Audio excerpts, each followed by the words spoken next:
It's. The fact that Jordan's not here, I guess.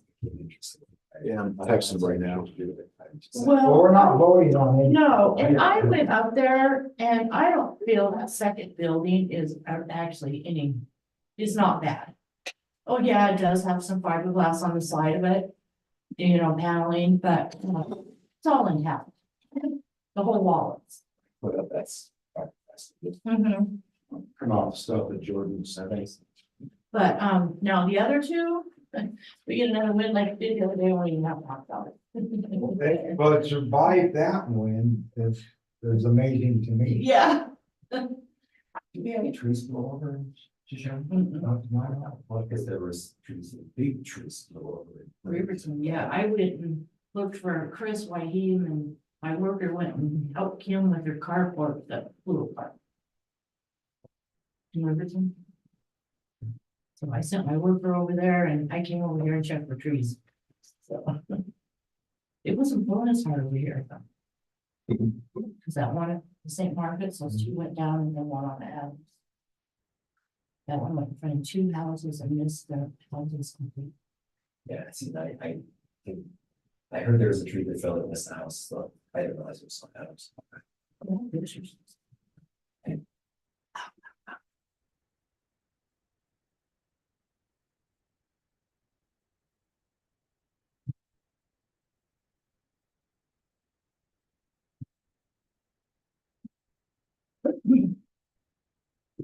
Yeah, that's the first time I've ever heard the winds inside of my store at Woodward's.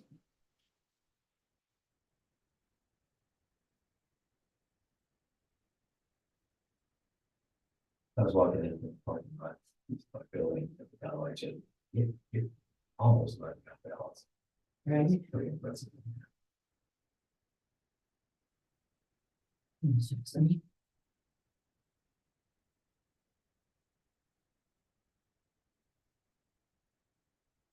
Yeah, Chris asked me to come and help him with his mom, and I was like, I'd rather send one of my workers. Here's this tree. And it goes from, it completely pulled the roots out. But if there's a house here and then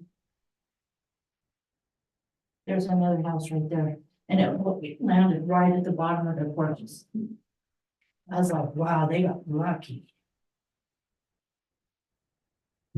We have a, whole section in zoning on subdivisions, but it's directed to a developer throughout the town. What we require is open, we should, but I think our subdivision, when we file a plat, the surveyor is putting everything the county requires. Right. This here, this is chapter 14 is, I'm sure Hey, come on, no. What about it? he's here, Oh, is he? just go. anyway. Good morning. Good morning. I've been up since 4:30. And you're late. Oh, it started at 1:30. No one. 1:30 is my understanding. That's fine. You're right on. Then I'm on time. I thought it was 1:30. Sorry. Well, sorry. Guess you couldn't do it without me anyway. We were, first thing on the agenda, but we were just, was talking a little bit about your. Did Chris? So we made you go up here so they can hear us, Pardon? because he's recording it, so we go up here so they can hear us. Yeah, we're getting Zoom now, right? Yeah. He's doing it. Can that microphone come on? Yeah, I bet it can. I thought it was 1:30. I'm sorry. Okay. I don't know if it comes out anymore in this fall. Need a longer. I think that's it. Grab a chair and sit it right. Let's see here. Or how about that? Or scoot this table, I can scoot to the table. There we go.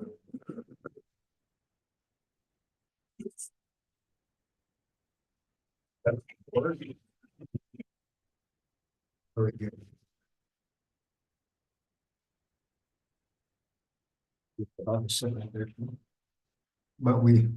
But Chris is printing what you'd sent out. Yeah, yeah, Yes.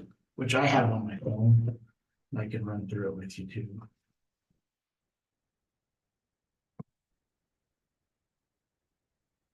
It'd be nice when you could kind of see.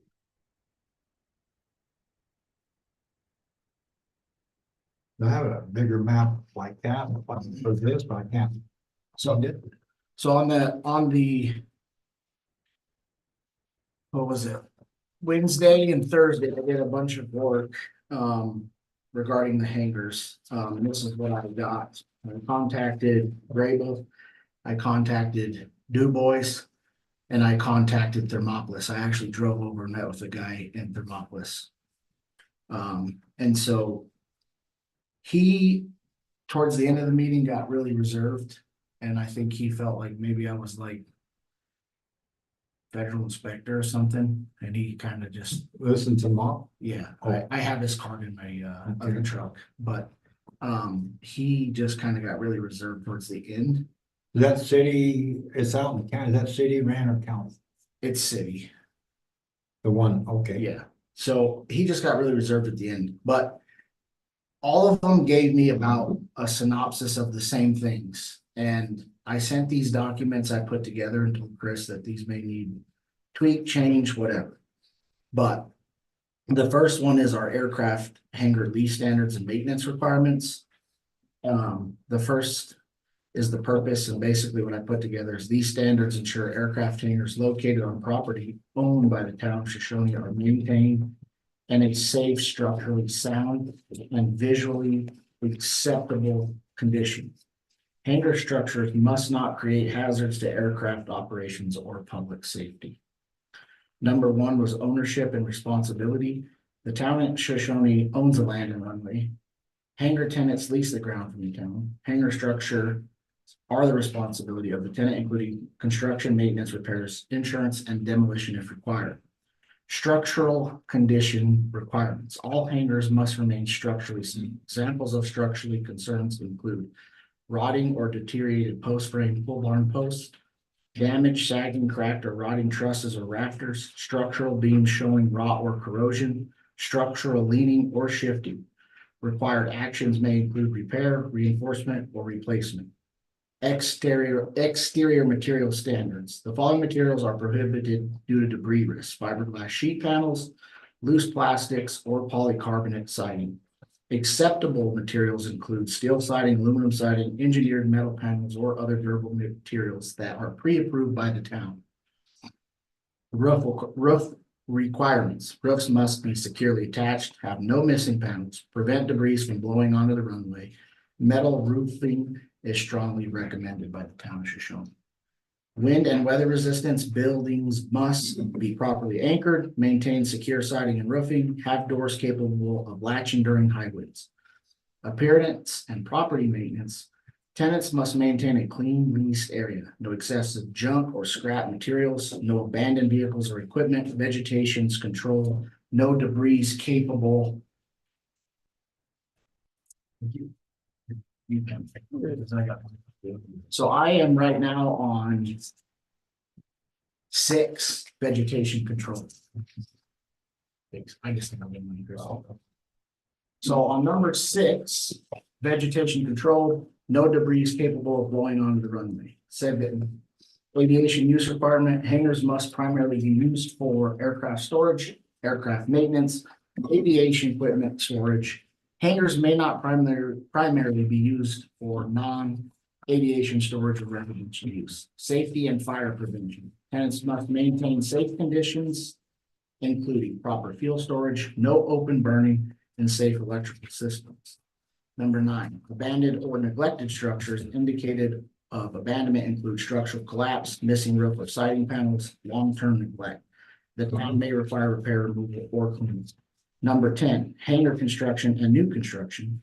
New construction requires town approval per building permit. Materials must be durable and suitable for aviation structures. Right of inspection. The town may inspect hangars periodically for compliance. Number 12, the transfer of sale of a hangar.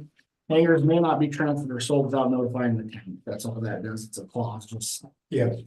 13, compliance period for existing hangars. Existing hangars will be given a reasonable time frame to comply as determined by the town council. So it didn't set a specific time because every situation is different. And I thought we didn't want to set a specific time because the gentleman that came up here said he's headed into back surgery, a little bit tough for maybe him to get it repaired. So I think with a small town, we have a little bit of flexibility.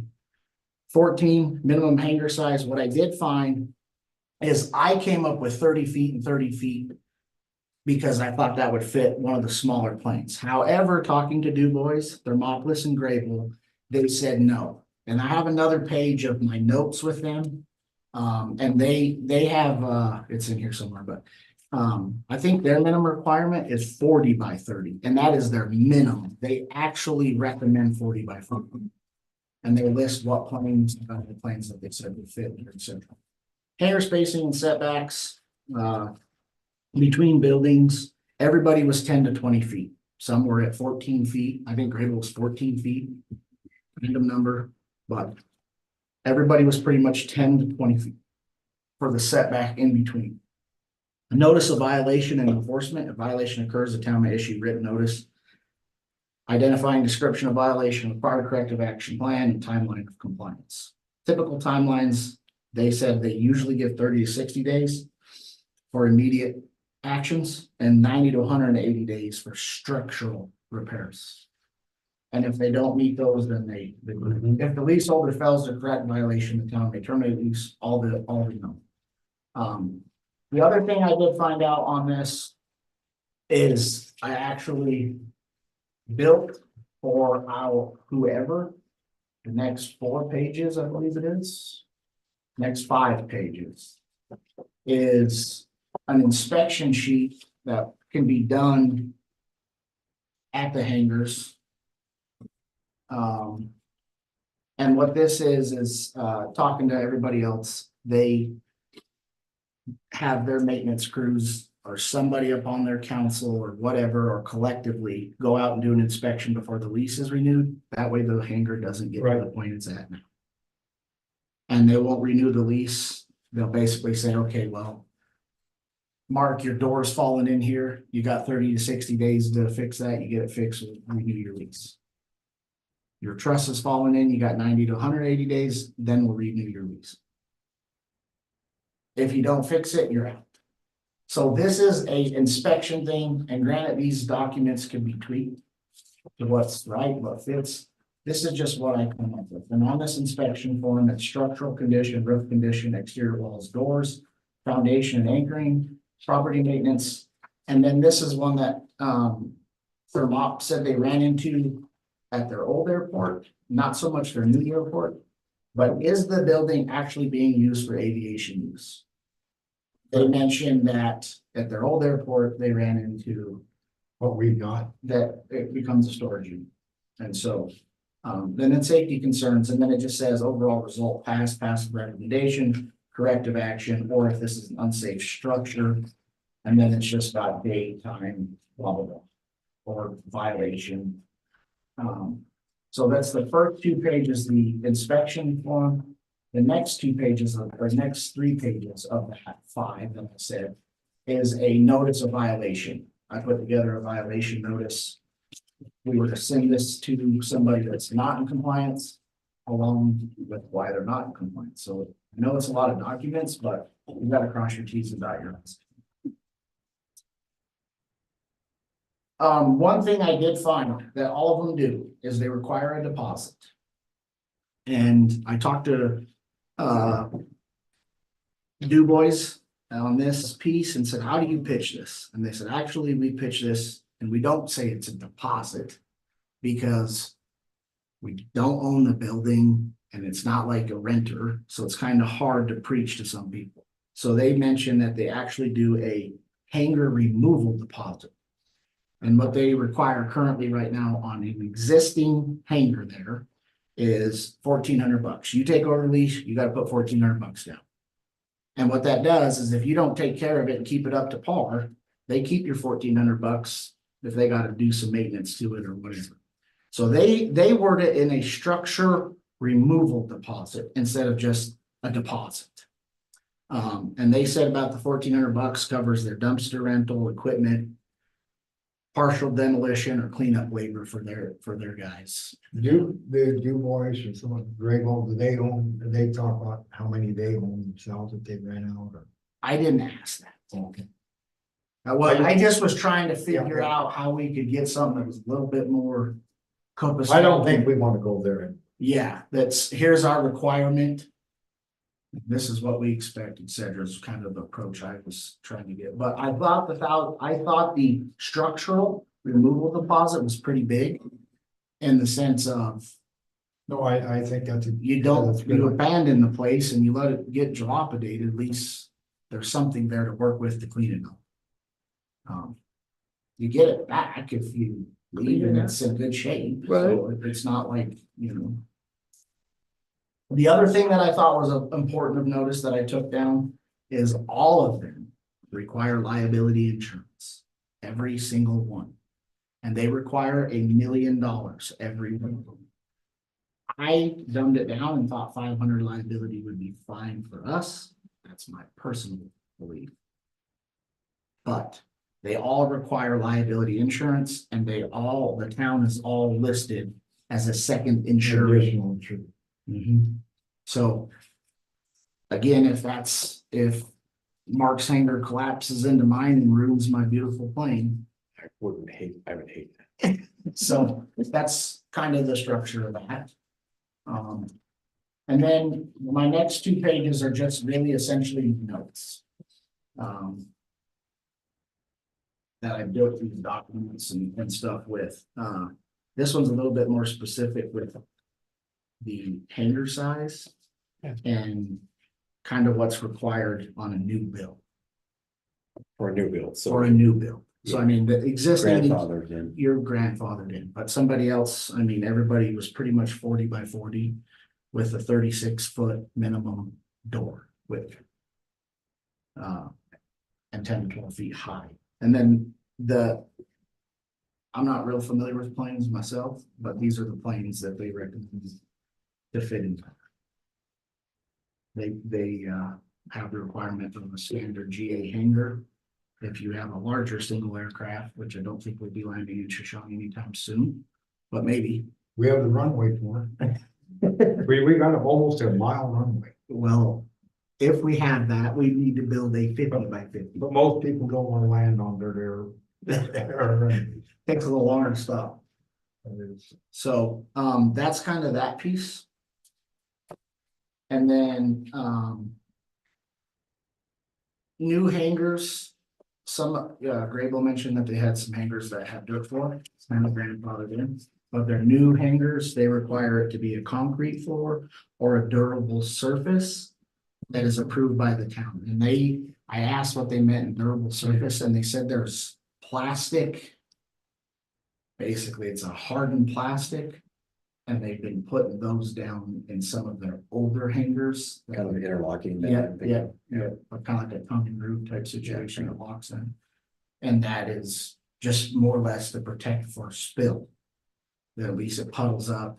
Right. And it doesn't soak into the door. So, There's a big issue with aircrafts with foreign object damage. Right. Stuff that's on the runway, stuff that's in the. And so the hangar would be the same thing. You know, you start up your engine, you stick something in. I mean, you don't want that. So being able to clean it up easily would make sense. so that's what I put together in a quick, fast nutshell. Instead of read it line by line. I did put the inspection sheet together and a notice of violation. If they go out and do an inspection and then need to notify whoever that they were in violation. I do think a deposit is huge, but I think in both of those documents, it outlines what's acceptable for us and what's not. And I'm not saying these can't be tweaked. This is just what I put together. I think it's a great place to start. Yeah, I'm sure Well, I think we're only talking tweaking too. Right. Yeah, I mean, this is, a real good document. Yeah. So that's what I got regarding the airport. I know it's probably gonna piss people off if we we say there's a deposit required, but It's to protect us if we have to clean it up. I mean, if you're not for real about updating your building and getting it in compliance, you're not gonna pay the deposit, you're not gonna renew your lease. You know, it costs money to fly an airplane. Cause it has to be inspected by the FAA. They've got to be, certified basically. I mean, it's not cheap. So the assumption that you can economically maintain your aircraft, it's just a part of the deal. But it also goes beyond just the plane itself and if, I mean, you got to be able to have all the toys and be able to keep your toys safe, I mean, you really, really do. Yeah. I mean, because these planes are not cheap, right? I mean, so, Well, and two of them don't even have planes in them. Yeah. There's Yeah. nothing in them, well, but right? there could be. I don't know, there should be. Well, they're not gonna be. Well, one of the plane, Al Kenyon's planes in Riverton damaged, he's got to repair it before he can fly it over here to market here. You better replace the building first.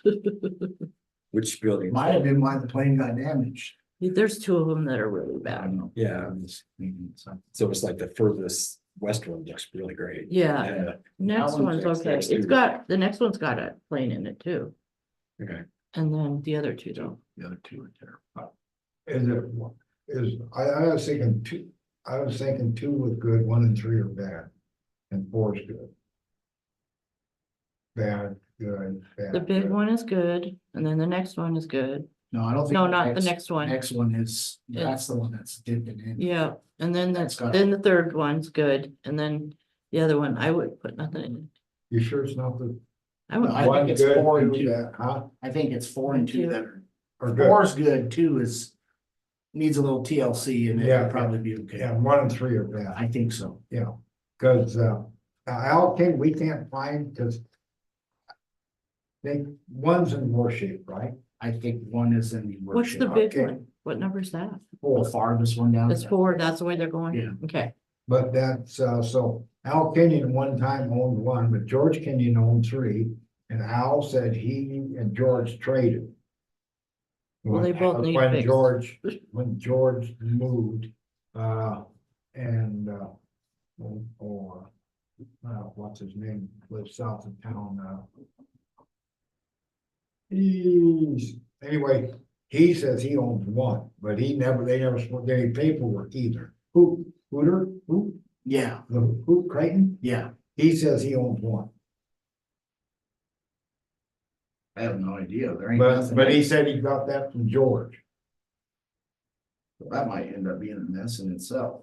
But anyway, well, the George is dead, but when. That's what I'm saying. It Yeah. might be. But anyway, he said that was, so we got 1 list, 3 we have listed as nobody owns. What we have Al Kenyon owning number 1, Al Kenyon said sent me the bill but I own 3, not number 1. That was me, George made that swap, but they never did any paperwork, we got no copy of that, but he said, I own 3. And that would have been done way before any of us. Yes. mhm. So, but I can't find no paper trail. And Hoop says he owns 1. But he's never came and filled, I told him he'd come in and fill out paperwork, get hold of him, I don't know if he's done that. Yeah. But I told him that it's gonna, they gotta be brought up in the condition. And I said, the council gotta get together, because Al Kenyon called. He said, well, tell me what I need to do. He said, don't wanna come out here and patch it or somebody should say, I may think it looks just fine. But you may not, so I need to know standards, that's what we're doing here. I need to know the standard I'm required to build it to, then maybe he'll elect not to build. Or he will elect to build, but he says, I don't want to put time and effort and money into it. If I don't know the standard, I gotta. Sure. Keep it. That was, so I thought that was a reasonable question. Yeah, and I think that kind of, like I said, this lays it out. It's pretty, to me, I think it's kind of watered down the way I have it. For a little bit to be added, if there's something specific that seems diligent, like. I don't know, are you gonna require that to all be matching paint, or I don't know how far you want to dive into it. What is so wrong with the fiberglass panels?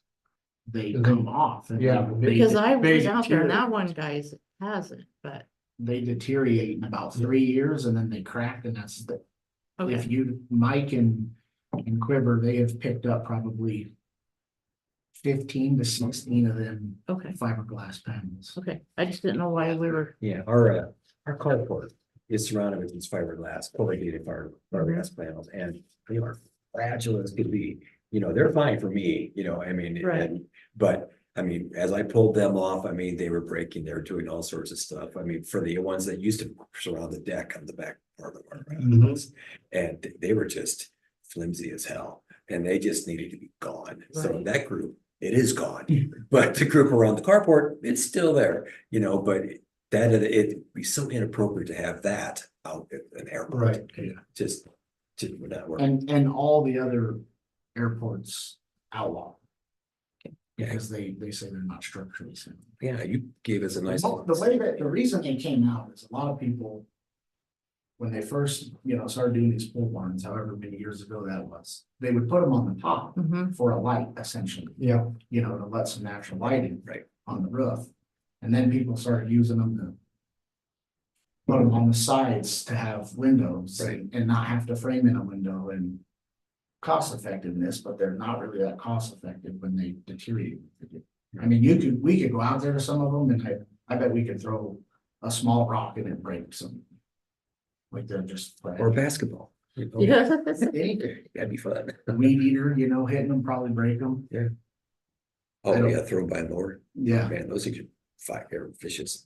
I did have a question on here, on number 13, compliance period for an existing hangar, and it says, a reasonable time to frame to comply as determined by the council.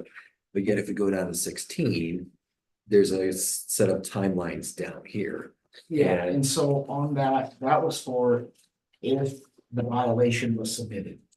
Right, so I'm just saying compliance period, those matching up time periods probably make some sense. I mean, if we think that if it's a really bad deal, 6 months is what we want to do, we could do something like that up here just to make it, just to, it gives a little parallelism in the inside here, so it's consistent. Yeah. As opposed to, well, the council's, it's the second meeting of the month, and well, Mark was feeling a little bit tired and he really wanted to just get done, so he didn't really, I think something like that would be helpful. Yeah, and I just didn't want to pinpoint the town just for myself on the document, so I just wanted that decision to be made by us more or less. So I'd say I mean, 30 to 60 days, if it's detrimental, I mean, if it's falling in, you better get going on it fast, and if it's, Yeah, I like the time periods, and I think the time period should be in the if you can't take effect on it in that amount of time, I mean, I think that shows you. this is what we get. and then I like the inspection sheet, so when we send out the notice, here's the inspection sheet, this is what we find that doesn't up to code. Well, I like it too, because it allows with the inspection sheet, I thought. When I was talking to the guy in Vermont. I thought it was nice because then it keeps that from becoming the storage shed. When they open that door and know that, okay, well, that door does roll and it works. Well, you got 4 Corvettes in here. Right, And it's one thing to have one vehicle in there when they fly in and need a vehicle to drive away, right, but having. Well, that's not storage. Their classics in there and, Yeah. I know that there is a hangar. When I looked, that had jet skis in it currently. So It's going really fast with them jet skis. it's Yeah, like, it is a jet, right? yeah, Number 8, safety and fire prevention, safe electrical systems. I think it'd be great if we had a definition there per, most recent code, or, because if they're going to be, is that just on the old or? Yeah. I think if they're doing changes to it, I mean, that's when code really gets reinforced, enforced. It's when they're, so, because if we're gonna have a problem, it's gonna be electrical. And that's where having code up to code standard, and I don't know what that code is, but I just know they change a lot, you know, and so I think if they're adding or doing something like that, that would be the time for it to come up to code. What we have now is what we get. I mean, we're grandfathered everybody in. Right. I think that would. Just like the older trailers. Code and then on new structure. Yeah. that They need to be code as well. Yeah. So that might be something we can add with that. But when they apply for a building permit, if they're doing. If they apply for a building permit like they should. And if they're gonna change electrical. That's when that's just like, the oil stones up. And they were looking at doing a bunch of remodeling. So if they did that, then the fire marshal would come in and they'd have to put everything to code. And, that sort of shuts that project down. The electrical is gonna cost them. Anyway, that's what Tenelly told me. Right, Which is a shame, because I think I'd want a safe building. You know, and when they had, the hamburger stand down here, the trailer, fire marshal came in there. And it was like, I may be off, but it was like 10 square foot or 4 square foot. It was a little bit too big. So we came under another electrical code and their electric wasn't the code. Well, that's why they shut down. Yeah. Electric wasn't the code. So the fire marshal got me because it's selling commercial food. was that, PTs? Yeah. It's because they didn't have the fire, Version. yep, So the new construction on 10, we want to add the code as well, right? Yes, Mhm. yes.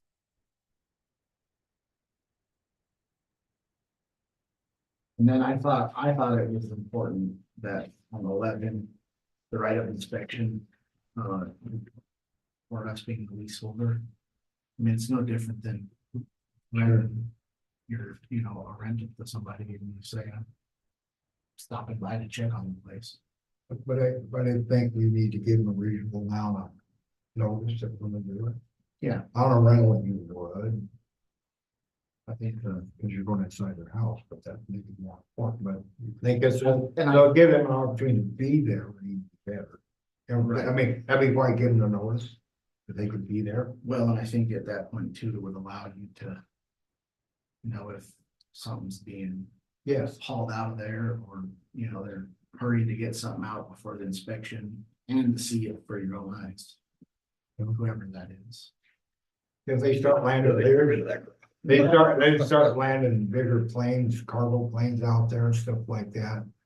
Maybe they got, 40,000 tons of marijuana.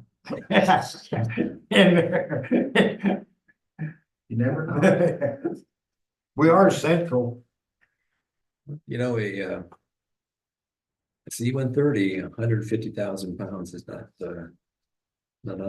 I remember actually that airport, I was a kid, but there was a pretty big drug bust out on the reservation and it took down like the judge. You may remember. Yeah. the Goodmans. And they flew in 2 Blackhawks into the Shoshoni airport. Really? 2 Blackhawks, huh? Mhm. They didn't want them to know they were coming, but they were coming. Yeah, because those are people transports. Okay, Agent Kim addresses. says that they're all done to the person that has been addressed in the past before my time. So they've had theirs all filled out. So that Crichton guy must have come in and filled his out, right? Well, maybe Creighton, he may have. Yeah, that's I what she didn't- said, okay. is everyone. Okay, good. I told him to, Okay. but that doesn't mean, Right. I didn't tell him, I suggested, you don't tell Right. who anything. And I did suggest. So I made those notes on mine on code, and maybe wanted to. Timeline, we wanted to put. This also up to 13. It just makes a parallel sort of Right. expectations.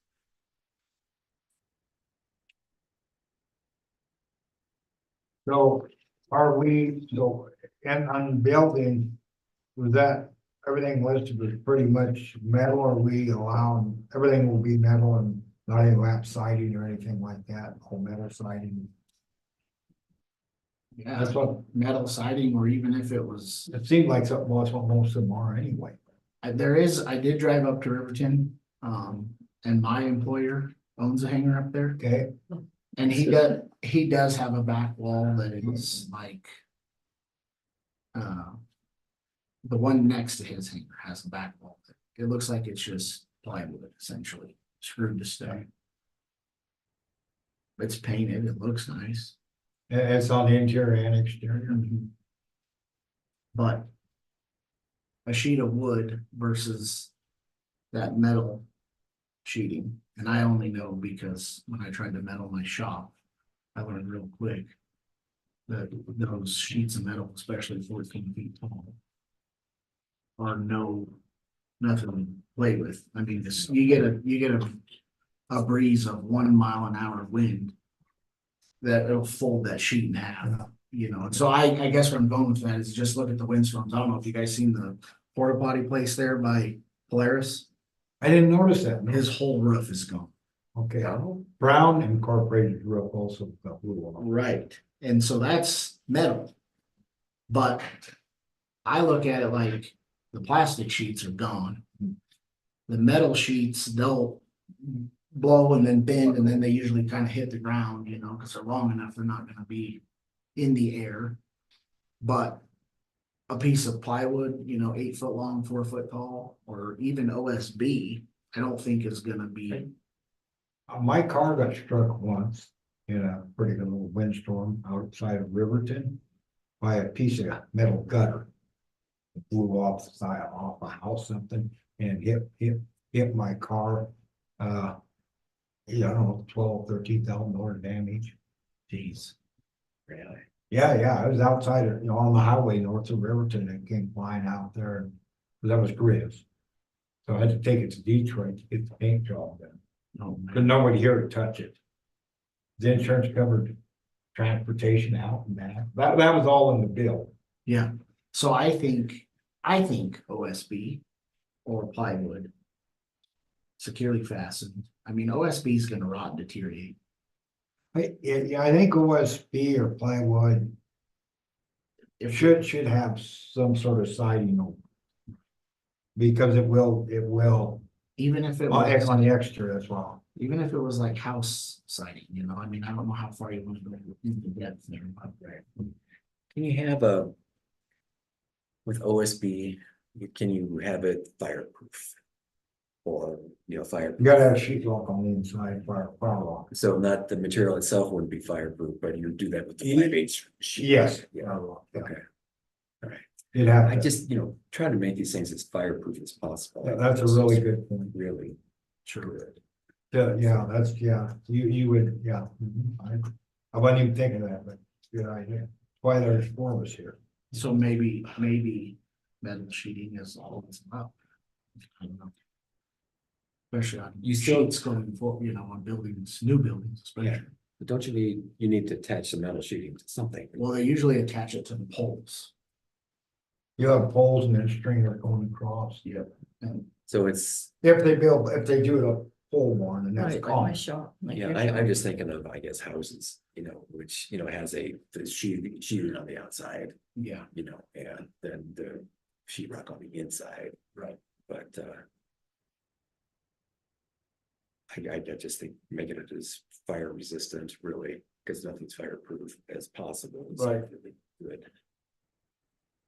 and I think on the fire suppression.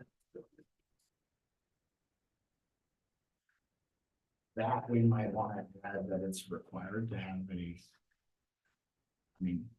a current. Whatever level of fire extinguisher there. We don't have any Sure. fire hydrant. No, fire, that's a reasonable request. I would want one. I got one in my house. I got a couple. I do too. I mean, I wouldn't. I don't need to. I have one in my shop even. Yeah, I'm sure they have to have it. Different than boat, they have to carry it in the aircraft, you know. but you'd think they'd want, I don't know. I didn't put that in there because I tried to get all this done and there's a couple things I wish I would have asked, but I missed. We can What we're gonna do here is, what we're preparing a recommendation for the council so we can adopt the next meeting. But we may want to research it. I think a fire extinguisher is a good idea. I think the metal siding, that sounds like, well, as you know, Mark brought up, I think that sounds like a good idea. You know, we just. Yeah, like I said, you done a really good job on this. Jordan. Du Bois, I did find too, they have a fuel containment that they require. You know, it's just, it was one of those things that I didn't think it was necessarily something we had to have. Because how sticky do we want to get, you know, like, So it's like a lockbox, basically. they like, actually just, it's basically like. Okay. No, it's, basically like concrete cinder blocks that I believe they are filled in those holes with some sort of fire suppressant. And they just it's just a containment over there in its own corner or whatever that they require for, you know, the jet fuel. We don't have any jets. I don't know if anybody out there, the 5-gallon can is filling up. They probably did in the past. I don't know if they are any. Yeah. Do they fly to Riverton to fill up? I would imagine. Some Dubois, well, somewhere. They're on for. So we've had several years, we've had crop testers running out of here. I don't know if they were bringing, I'm assuming fuel in the back of their truck like that. Does Bruce have fuel over there by B&K?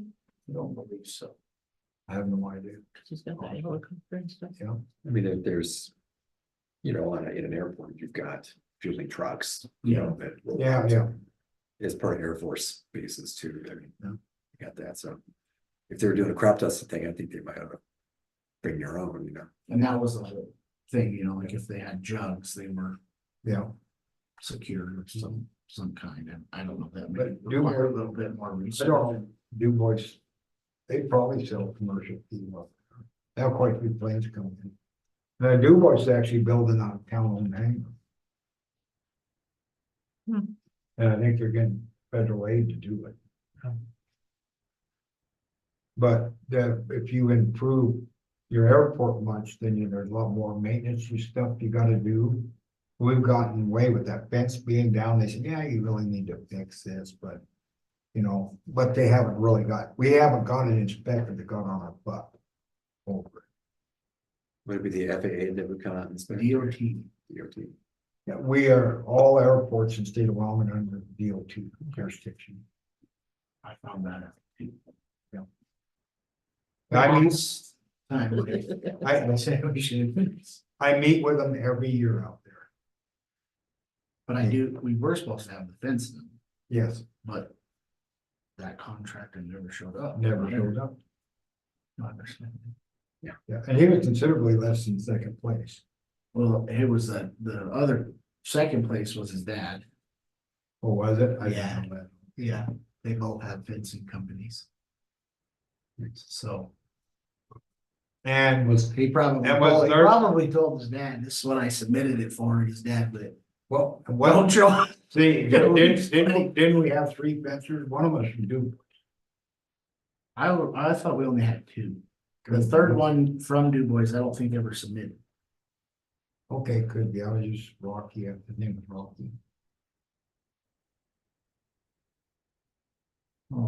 I'd have to check. It's been a few I don't know, snakes. maybe, but it seemed like one bid was a fair amount under anybody else's.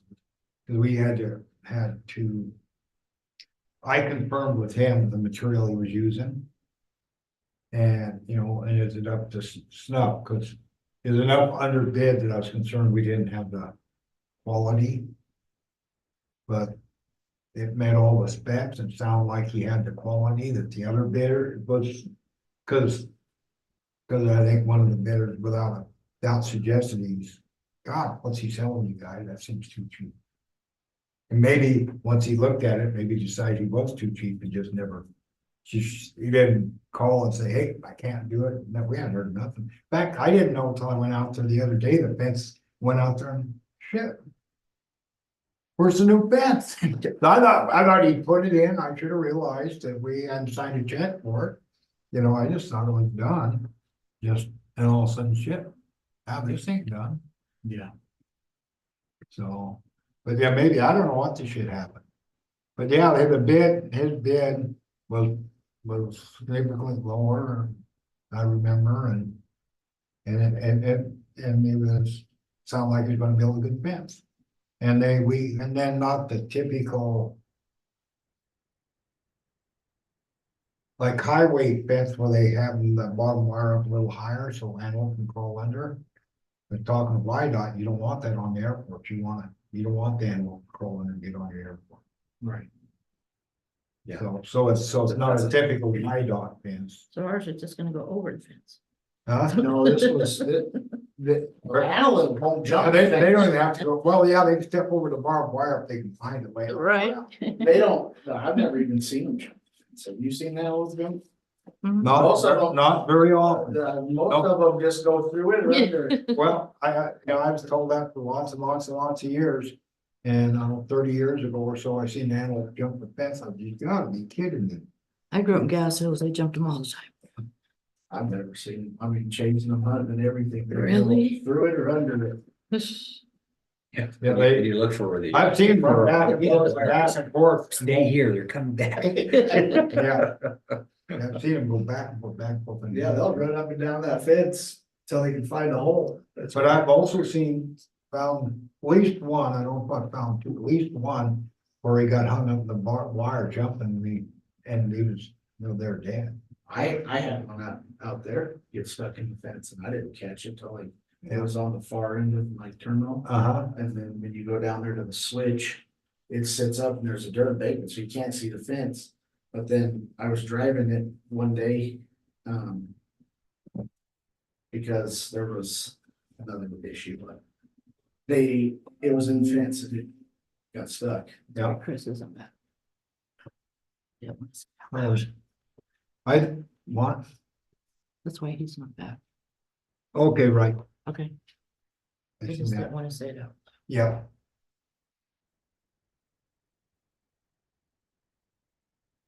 But it's, another thing I'd like to address while we're doing this is on the airport. This is still airports, I think I can talk about it, but we've had interest of people wanting to build hangar homes, which is similar to shopominiums or whatever, where they have a hangar and have an apartment, whatever, living quarters, 1, 2 bedroom, whatever, in it also. But there's no water and sewage out that way, is there? Not yet. Okay. Could put septic, Right, and there's still no water there and no power. But just, we maybe ought to look at that, so we got something laid in there, someone. I think I told you the story, I had a guy driving up, called me on the phone. Hey, you got an airport out of Shoshoni? I said, yeah. I said, yeah, I just drove by it. Yeah. They're for sale? Guy from California, what he was doing driving through here, his daughter and son-in-law moved to Thermopolis. So he's going up to visit, and he's a pilot over by the hang glider pilot. And he said he looked around, and the air currents around Shoshoni is really great because it's lake part of it. For hang gliding. They're not planes, not hang gliding, but fighter planes. So you pull them with a plane, get them up there, and then they release them, and then you glide all over. But he was really. so he's gonna jump off the canyon or what? No, yeah. But anyway, so yeah, that's a Somebody different, tried that. different line. But anyway, but he said he thought Shoshoni could be promoted for a national event. He lives in a hangar home in California. And he said they had in their museum there that group, he said he helped form, had one of Orville Wilbur Wright's gliders in there. Not plane, but a glider that, I don't know. But anyway, and then we've had I had two different people from Lander expressed the same thing. And they want to leave it dirt, cause he said the tail dragger planes, said we like dirt runways. And we don't have all them snooty guys with the big fancy planes flying in and stuff, and we can have our own deal. And that's becoming popular across the country. Hangar homes, I just see in places, I think Kentucky or something, they're advertising. They're the big advertisement, you know, on TV on that where they were. And they have paid runways, but they weren't for the tail draggers, they were the big fancy. You know, the people. Big money. Yeah, big money, but anyway, Gotcha. I mean, so I just think we put that's probably a zoning deal with the airport. I just think if we put something in there that allows that. I think we really have to fine tooth what it means to have a home attached to that. What kind of, you know, I think we're gonna have to get a little bit more specific as far as Agreed. what kind of walls are allowed, Oh, yeah. you know, is there fire suppression on both sides? I'm not saying it can't be done, but I think that would open up another back one. Oh, it does. Yeah. I mean, people living out there now. Yeah, we just magnitude the complexity by a billion, you know, so, yeah, that's what we should. Hmm? As well it should, you know. Well, yeah, but I think that's something we really ought to look at. Novel, I feel strongly about do you? it. No, I think it could open up, avenues. And I think it could be a good thing, but it needs to be done How right. much land's up there? We got over 500 acres. It's good, because these houses look like they take about a lot. But in any event, that, Yeah, That- I mean, something to look at for sure. no, my, I think we got it. Yeah. I don't know if anybody wants to take this stuff, I mean, take it home, and maybe if there's any things that stand out. I'm taking lines. I think when it's all finalized, it should be pretty quick, I would think. Yeah. It'd be great to send this to everybody, so our renters know what they're. Sure. what expectations are. Well, and hopefully we can do this our next council meeting. Yeah. That was a goal for this. Yeah. Okay, next, we're move on to. Move on to So, zoning. but didn't you and Chris decide that you already had zoned this before? Chris says that we voted on it, I don't remember, but I definitely remember talking about, it, so we could have voted on it. It's R1. That's what we were talking about. And so with it being R1, what is that? I mean, just residential only? Yes. And I think parts of it, we need to zone, probably a zone that we don't have, we need to probably create a zone. I don't think we should zone it R3, because that allows trailers. I think and I look at R2.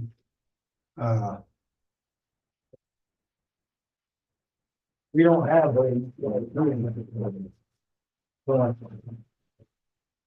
Isn't yours R2? Isn't yours R2? R1. R1?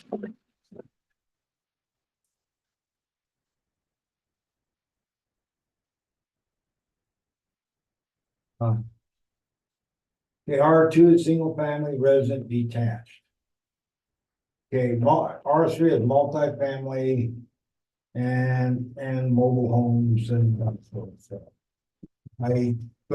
I think we need to create. I think we need to create an R2 or an R4 or an R2A that allows multifamily.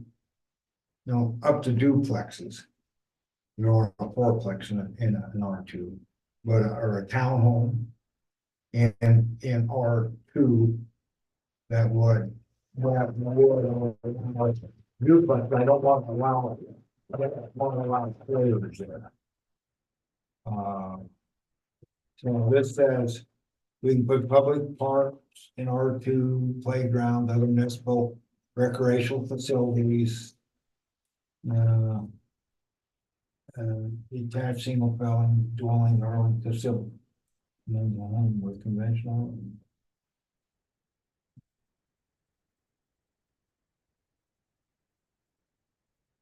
Okay, they actually in R2 allow mobile homes. I missed that. If nothing else, we've changed it. It says siding, as long as it has a conventional roof, siding and skirting provided, however, with such mobile homes. Block district and sold. And long investment for 6 months. Okay, yeah, I did. If it's been. Okay, if a mobile, but if it's been sold, it can't. And I said will be deemed abandoned mail and be replaced by permanent. Oh, but this says if there's a mobile home on it now. It can stay. But if the mobile home's moved off, not replaced in 6 months, it can't be put back on. It's gonna be stick. But we Or, no, we don't want none. no, we don't want, so this R2, so this R2. There's a difference There between, is. between modular and manufactured. Yes. Modular go on a cinder block foundation, and they're actually not fundable by a bank versus in a home loan. A manufactured is the same as a stick-built home. They come in, they set it on a foundation with a pony wall, and with a crane, they pick the two halves of it and then marry it down the middle. But it has a marriage pony wall where the two halves of the house come together. That's what a manufactured modular, and I may have those mixed up. I think that's backwards. I should know this because my house is, One of them. it's on a permanent foundation. Right.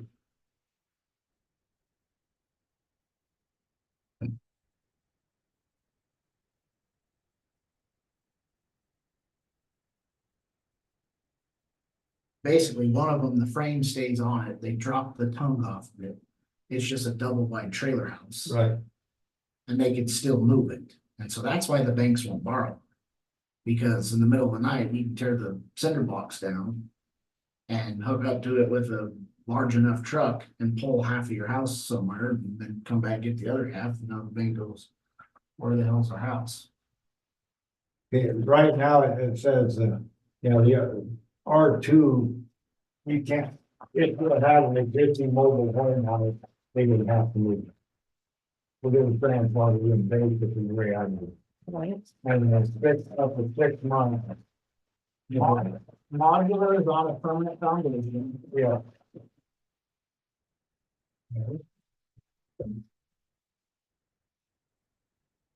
And the same as the stick built. And they even have an option of 6-inch walls or 8-inch walls. 8-inch walls, really? Mine has 8-inch walls. You can't hear anything. Somebody knocks on the door and we're in the back bedroom, you don't hear it. Oh, yeah. Like it's, 6-inch is pretty awesome. yeah. Manufactured home is also built in the factory, but it is constructed on a permanent steel Right. chassis. Right. That's why banks won't lend on it. And HUD has that in the HUD code that you can't lend money. You could get a personal loan by, but can't do a mortgage. That may have changed last year with HUD. Really? It may have, there was a, I'm there just was on- a, I'm just on Google. yeah. There was talk about it last year, but I don't know if it happened. So I would say out there, no manufacturer, Right. irregardless if the bank borrows on it or Well- not. I would say no manufacturer. Well, that was what we talked about in our original deal, yes. Yeah. All right, so which zone is that for us? That's R1 certainly. Well, if we wanted to allow in that one part, if we wanted to allow Duplexes duplexes and stuff, or townhomes. or townhomes, that's R3. multifamily homes. But they With allow, mobile homes. but if we zone it R3, then it opens up. mobile. Yeah, and so we don't wanna do an R, that's why I'm suggesting So we create, tweak the R2 or put an I would say R2. let's just create an R4. Okay, And I think we're almost gonna have to do an R4 and an R5, truthfully, if we look at this the way we're looking at it. Because when we get out to the other side, you allow animals. We don't have any zoning for that. yeah, we need to make these farmlands. So, Sure, I mean, ranches. R4 could allow the duplexes and townhomes, or a single family, or a I mean, it could be and or on R4, but it's just no trailers. No trailers, yeah, No single wides, no double wides, and no Correct. manufacturer right,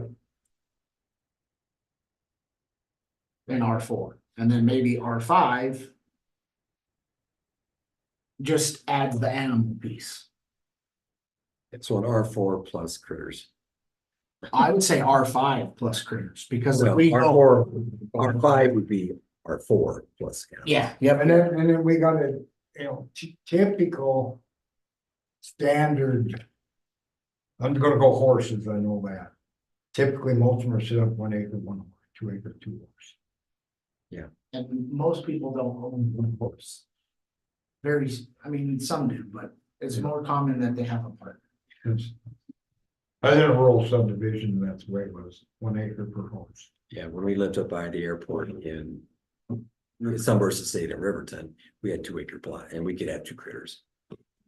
And I think I know we're kind of bouncing here. And we're still on this, we're doing good. So on the zoning piece, we're gonna zone that block R4.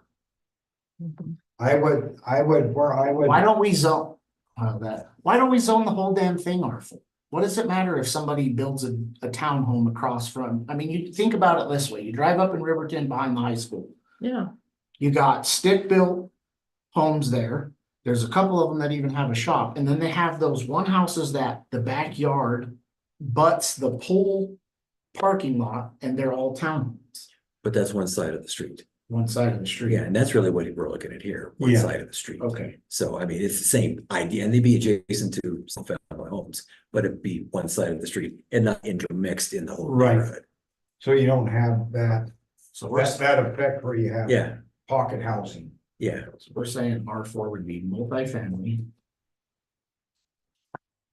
Well, Duplexes or townhome, we don't have fourplexes there, But multifamily, Well, up to two, yeah, that'd be multi. yeah, up to 2. yeah, duplex just is more specific. Right, but so we could just say multifamily, because that's what it is. And then we could say duplex. Because if you put single family, then it kind of, I think our verbiage doesn't Yeah, cover it. duplex or townhome. Or townhome.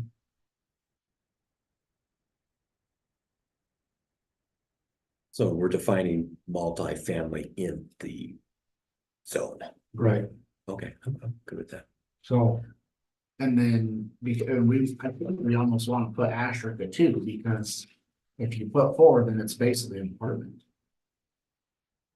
They go up, you know what I mean? So I think your point of 2 is Right. important. Yeah. Because Yeah, if we say multifamily 4 duplex, then you got an apartment. You got basically what's across from the rec center. How's it, that's a Yeah, right. duplex, but it's No, got two upstairs and 2 yeah, downstairs. it's a fourplex. Right. It's a fourplex. And my realtor got off of the ass, I owned it. I got a deal that was for sale, I think, post office fast, I called my realtor, I was in Douglas at work, I'm getting off. When I get off, I'm gonna come up, look at it, it looks good, just put a deposit on it. Cause Nelson's a piece of shit, I'm gonna buy it, $70,000. Needed work, $70,000. No manufactured I missed out on that one. and I could have been a slumlord. no, Look at you. no large Sure, animals, pickup costs more than that, you know? no Even large animals, right? I- I don't know, I'm just writing notes on what we want that R4 to read. Well, we had a problem up, so. We had a problem up the hill with what animals would be there. I mean, and it was defined as, it was no livestock, first of all. And, but it had to be horses, and then it was donkeys were even included in that as well. You know, so they were the hoof critters. I don't know that donkeys would be. My bias says no, but See, just horses. On R4, then, where those. there are no, points. no horses, no donkeys, no sheep, So just no livestock. no No livestock. life. Okay. We're not on R5 yet. Yeah. No Got it. livestock.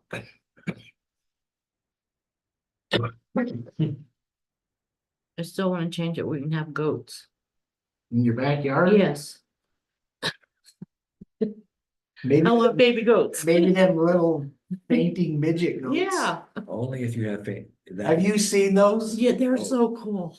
I don't know about cool, but I coached a kid and Yeah. we brought him home from summer camp. We dropped him off at his house and he had two of them. And they come running up like dogs. I mean, they Yeah. really are They're like not very dogs, you big know. either. and They come running up and he was like, ah! And just They fall over. late. I mean, you thought I had a heart attack and died. Do they forgive you when they get back up again? Wakes up and back to normal, you know, it's being killed. I've never seen it. Maybe they watched the movie, said the bear is gonna eat you, and play dead, and they would leave you alone. Sure, make So it easy no- for 'em. No manufactured, no livestock. But that, in that zone still allows. Duplexes, townhomes. Yeah, cause in our zoning map, it kind of spells that stuff out, you know, here. Yeah. Well, We're gonna get a new one as soon as we get all this done. and it would still allow modular. A modular home, yeah, and it could be a duplex, could be a modular they brought in. Isn't a modular never mind. That's It's one that- right here. It's this definition right there. Got it. Yeah. So, And we're allowing modulars in the whole subject, anyway, okay, we never voted on it, but that's what was proposed that we talked about. We would allow modulars, but no manufactured homes, trailer houses, double wides. And that was also a request, And no From- tiny houses. I know that Bob Zent brought that up in there too. Before was no tiny houses. yeah. Well, and that's the minimum square footage of 1,000 Right, square feet. right, I think that's where we come up with that footage. that was, we were originally 1,400, but Lisa Burridge suggested it be 1,000. Well, and Jake was pretty adamant about that too. And I looked it up, and you know, for four people, 1,000 is the minimum. You know, so I'm so all in favor of that. We don't need any more of these. You know, he did a nice job, and he's still working on it. The guy just down here in the corner of California and Right, yeah, I Fifth or agree. Sixth or something like that. But I mean, the thing is, it's a shed. I mean, he's living out of a shed, and how? But we didn't have any zoning to prevent it. Right? We didn't, but so Yeah. let's make sure. But we will, don't. yeah, I agree, agreed. Yeah, I wasn't thrilled on that one. Yeah, me either, but I didn't know, looking at our zoning, what we had to I think you particularly like the pallet fence. It's gone now. Yeah. It is. It's on the other side. And the camper's gone too. I know he's gonna build on. I wonder if he could give us the pontoon boat as a, buy off or something. That was a joke. Yeah, So We are being recorded. yeah. We're honest though. We We're are. honest, Chris, yeah. no manufactured, no livestock, modulars allowed.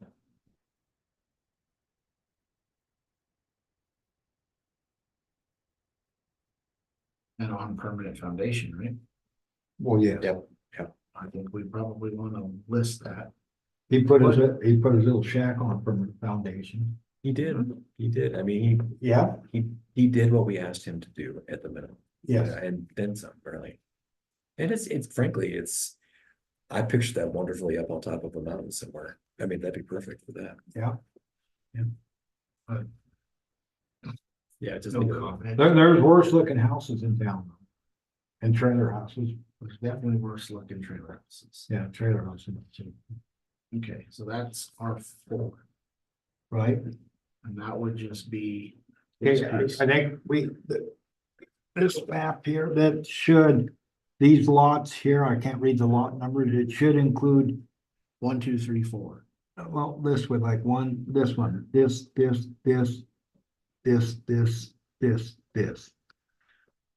On this street only, So you're saying duplexes on either side? either side. And this is one big block now.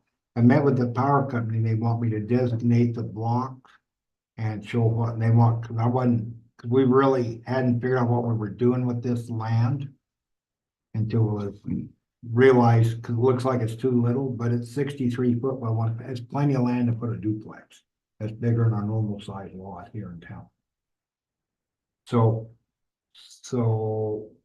there's, there's 1, 2, 3, 4, 5, at least 6 or 7 lots. This we could sell this way. Also, that would allow duplex on. Can I And read then- on this? And yeah, right on here, do whatever you want. And then, yeah, R4. And Does then, anybody have a gripe against that sitting here? I don't, I think it's a good idea. I guess my only thing would be that. It faces the street. well, it's facing this street and Well, that- across the street, these are both. That's what I'm saying. Yeah. I don't know that we'd want it facing east or west. Because then if somebody builds a nice home right here, Yeah, yeah. So facing Fourth Street, yeah. Yeah. Yeah, that facing that Fourth makes Street. sense. Yeah, that was my intention. Mhm. Good point. Jordan Mind Reader, he figured it out. No, he's got them, yeah. But that's, so how do we wanna classify that? these each have, this would be This can R4. front. Facing north. Home facing north. Home front door Yeah, facing north, there'll be no street facing south. home front door. Facing north, How do you do that? Cause our R4, our new R4 zone. I mean, can we? Is it specific to just this location? Cause I Well, mean, we kinda can, make we it can put it that way. other places too. I think there's a whole lot of R3 that ought to be zoned R4. I think we got a lot of land in Shoshoni that's zoned R3 now. It should be So- zoned R4. But in R4, we're calling out 4th Street. They have to face 4th Street in this specific in situation. this specific situation, but. So is this an R? Well, when they bring it- One, because we're maybe do an R4-4 because it's 4th Street, I don't know, but Yeah, I don't because know. what happens if we build it and the main street now is 2nd Street or 3rd Street, and. I mean, That's why I was just gonna put home door facing south. No east, west, on the other side, it's gonna be home door. facing north. North, yeah. But I didn't say facing Fourth Street in case that street ever, But there should be was it lot Fourth? and block numbers on each one of these. They are, but they're, I can't, I don't know where the block number is. I just see the lot number. okay. Maybe they're just lot, not block. I apologize, I had a big map like this one for this, I don't know where, do I let somebody take it or I So didn't find it? on behind there. We're gonna say the rest of this is R1. Yes. Correct. That was our intention to make this all one, but I think if we. I think, yeah. And that defines it, it's a minimum of 1,000 square foot home, Right, stick built, basically. Yeah. Or other things that are comparable. yeah, modular. Thank you. See, Jordan messed me all up with this definition between manufacturing and modular, then switching them. Sorry, I had them backwards. Anyway, but that, yeah, even like. That. Monica's old, that red house. She even took all that metal frame out of it and they still wouldn't. Had, I heard I believe they counted when they still classified it as manufactured home. Welcome back. Pretty sure. I stuck myself in Lancet. Mm. I'm pretty sure he was in shock. Yourself with what? Oh, get his blood sugar.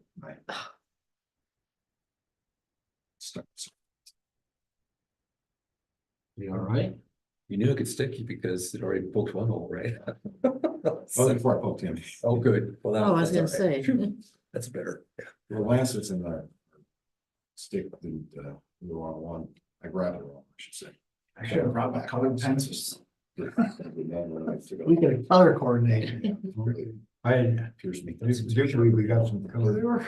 Yeah, I use them a lot. Okay, So is he okay? so that, No, I'm pretty sure he was, either had a stroke and then sat there for 2 days, couldn't stop functioning. Ugh. He's definitely in shock. That's why. What was his blood sugar? Uh, Oh, his blood sugar. Should we be recording? I wake up now. all right, No. no names. so Yeah.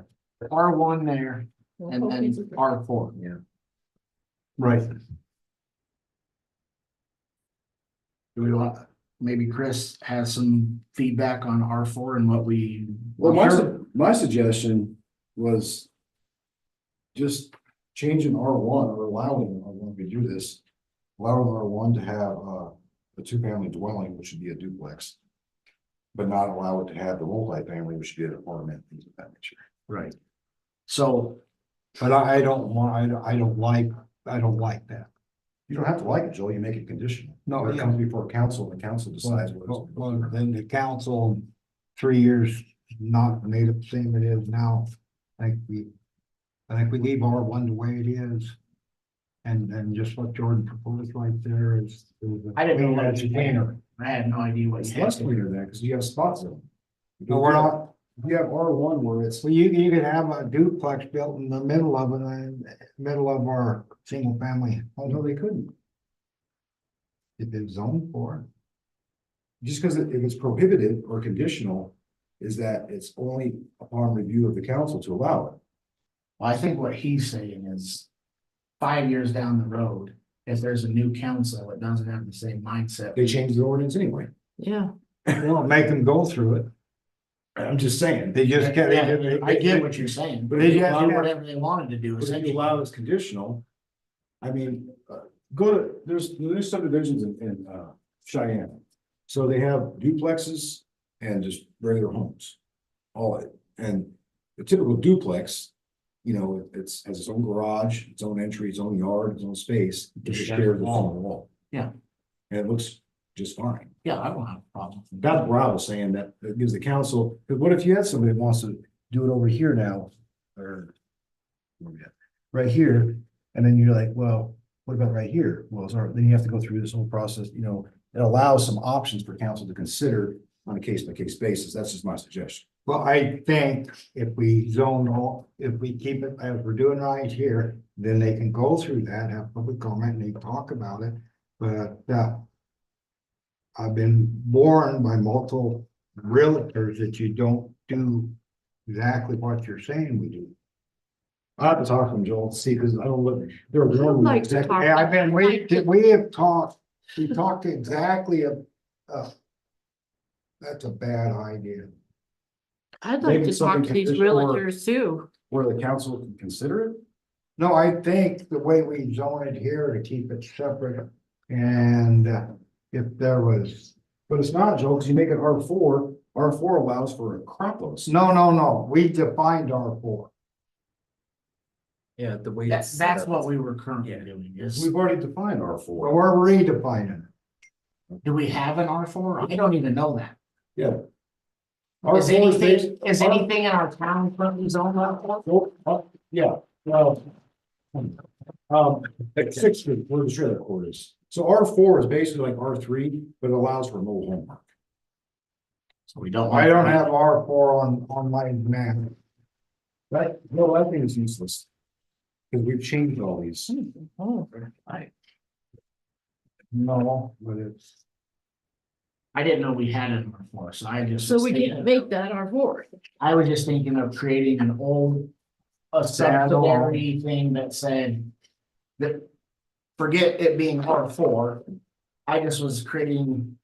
Something that said duplex or townhome is allowed. Modular is still allowed because modular is on a permanent foundation. Manufactured is a trailer house. It's got a steel frame. No livestock. And that's where we were currently at. What I'm saying is you're overcomplicating something that doesn't be overcomplicated. That's Which my I didn't- opinion. I didn't know you had anything. I know. And so- We haven't formalized these. We went through council, had multiple workshops. With Bob Zen. Were you on council then, or you guys before you were on council? I was coming to the meetings, That's but I wasn't. Yeah, so we Yeah, defined you were all on. these allowable, and whatnot, R1, R2, R3, R4, and we got rid of, SR and just made residence agricultural, RA, instead of SR. That's way for like, we were talking about like the 73 acres, having that as agricultural where it allows more things. You And see, we were thinking of zoning that R5, yeah, see, but we've already done all this. right, R4 is the same thing as R3, just add mobile home. yeah, we don't want this to have a mobile home park. That's worse than us classifying. That's what I was trying to say. But we were defining what R4 is. Too. But then you're gonna have to define all of town with R4. Pardon? Well, if you have R4 on Sixth Street and you have R4 over there, it's okay on that one part, but not the other? No, I'm saying we wouldn't be able to do this R4, because we Yeah. have R4. Right. So we could do away with this and do all. But But whatever we we could- want to do, I wanted to call it an R2A. Because if we did an R4, we couldn't because Sixth Street's already zoned R. But I mean, For the we're mobile home. also like making, talking about making a zoning for a very specific individual thing that's included in other stuff too, but. That's what I'm saying, it don't make sense. That's my opinion. I just think that making something conditional where the council would have to have public hearing to grant it, to go through. So it's not just because it's someone that buys a lot, doesn't mean they can put it in a townhouse where they want, because it's R1.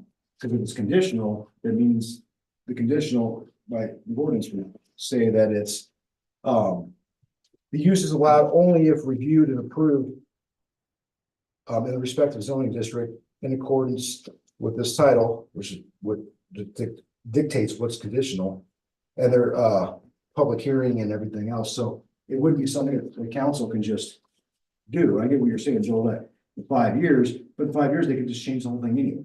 Just like you're talking about doing now. It doesn't exempt anything.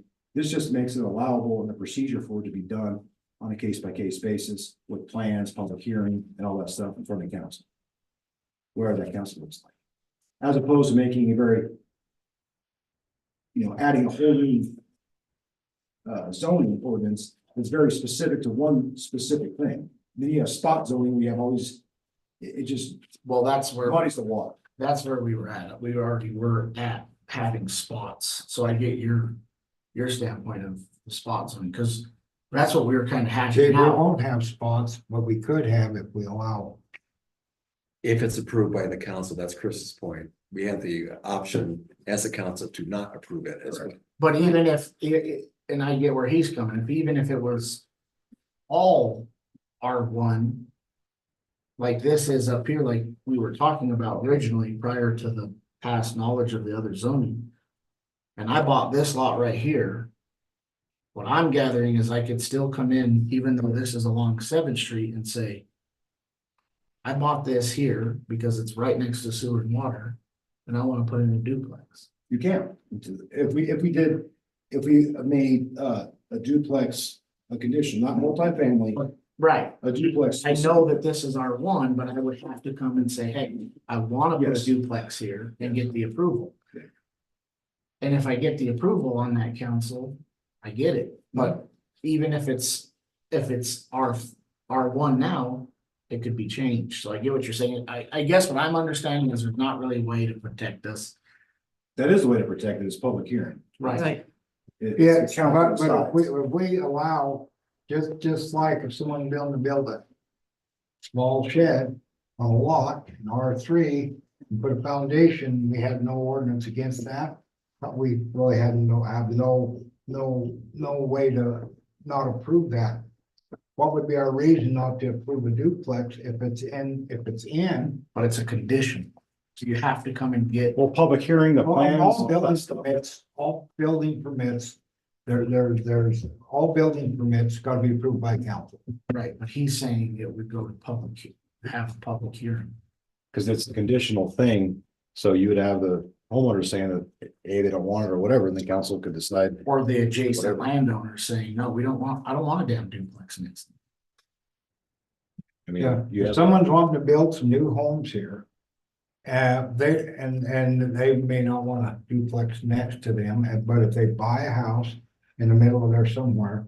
And there's a knowledge that somewhere in the future that someone could build a duplex, that might discourage that person from buying that property and building a home. yeah, that's like grasping for straws to, what No, about not this, maybe grasping this, maybe straws. this, it is. Because it's still It's conditional not. by, Joel, another council can come in and change everything if they wanted to, the same thing. This allows the council options to be able to do things without making a whole new, very specific zoning thing that's, okay, you can have duplexes here only. I mean, where does it stop? It makes no sense.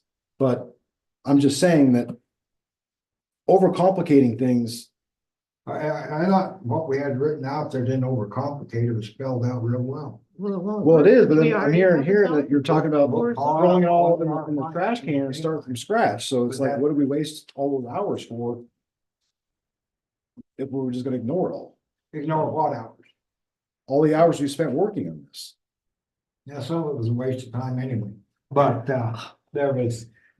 What we were gonna zone it all, we were not gonna allow any.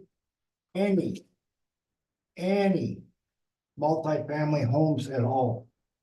But the market says that we should.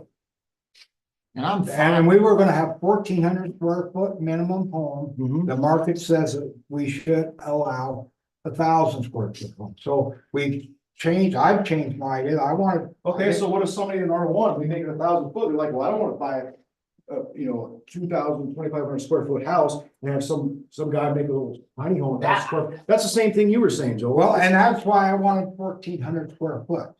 But I was told the best way, if we were wanting to sell our home, we should, because of the cost to build a home, the 1,000 to 1,200 square foot is where we should be. But the difference between what you're saying and what I'm saying is what you're saying is already covered by this, that once you have an R1, 1,000 square feet with minimum, they can build 1,000 to whatever. Having it as a conditional thing does not mean that simply because they own the lot, they can just build what they want. They have to come before council with a plan. It cleans things up a lot more nicely. They still have to go through council with a plan. Instead of making a whole new 6th or 7th zoning ordinance that only specifically talks about just this little strip of land right here.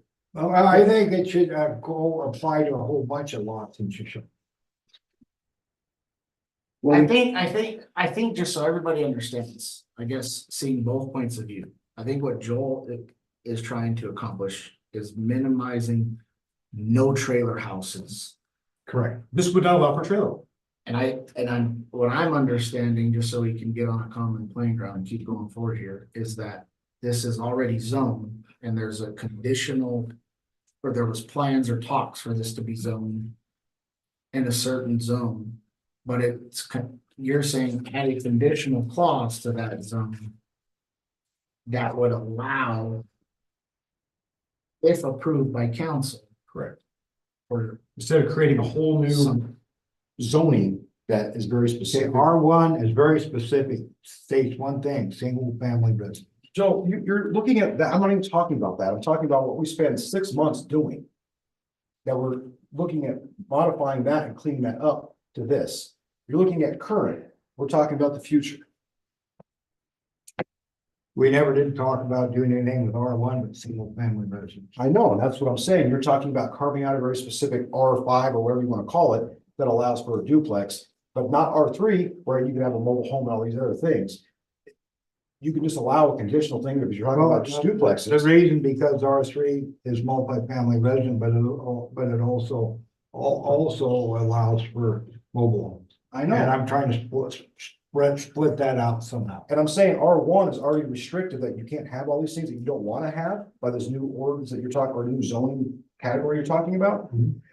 But you can make a conditional clause in R1 where they have the ability to come to council and petition to have a only conditional one would be a duplex. And it, If approved by council, if approved through public hearing, public comment, allowable, and if it doesn't work. I mean, you're talking about that scares somebody away, well, having 1,000 square foot home might scare people. It's the So same. that was why 1,400 square foot. And I'm just saying, I do, not to get, in a pissing match, but I do think 1,000 is a little small. Yeah, I kind of did too. Yeah, it's Because I did too. I lived on Pine Street at 604, kind of kitty corner from Jake's last house. And we had a 3-bedroom, 1.5 bath.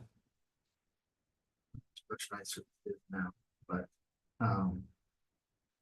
it, I believe, was 1,290. And there was an addition built on that was essentially a master closet on the master bedroom, which was the same size of every other bedroom. It just had like an extra piece built onto it. And so I just think of that thing being 1,290 square feet. And it was just small. I mean, the hallways were narrow hallways, and it was a slab, but that's what a lot of the homes here we go. And so I just think maybe that is a little too small. I don't know. I think 1,000 might be a touch. I think I lived in a home that was in Davenport, Iowa, that was 889 square feet or something ridiculous like that. It had a full basement, but basement wall was kind of crashing in, so it really was just 890. And it was tiny. It was quaint. We loved it. It was our first home, Yeah, but I mean, which was fine. I think, we're trying to build. One of the big criteria for this development was we wanted to be able to have a school teacher to be able to afford a home. Correct. So I mean, and that's really valid. And it's just not school teachers, but it's somebody, that's in that kind of salary range to be able to do that. And teachers don't make a lot of money.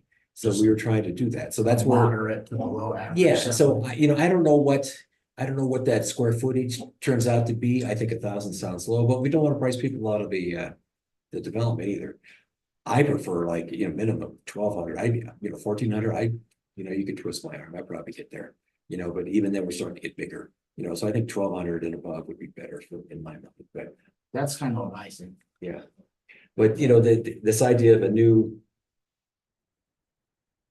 the fact that, I mean, have the zoning from before that you guys spent 6 months doing together, hadn't really been finalized yet? No, what I was trying to allude to is that you're talking about wanting to make a very specific zone that doesn't allow anything really that R3 allows, right?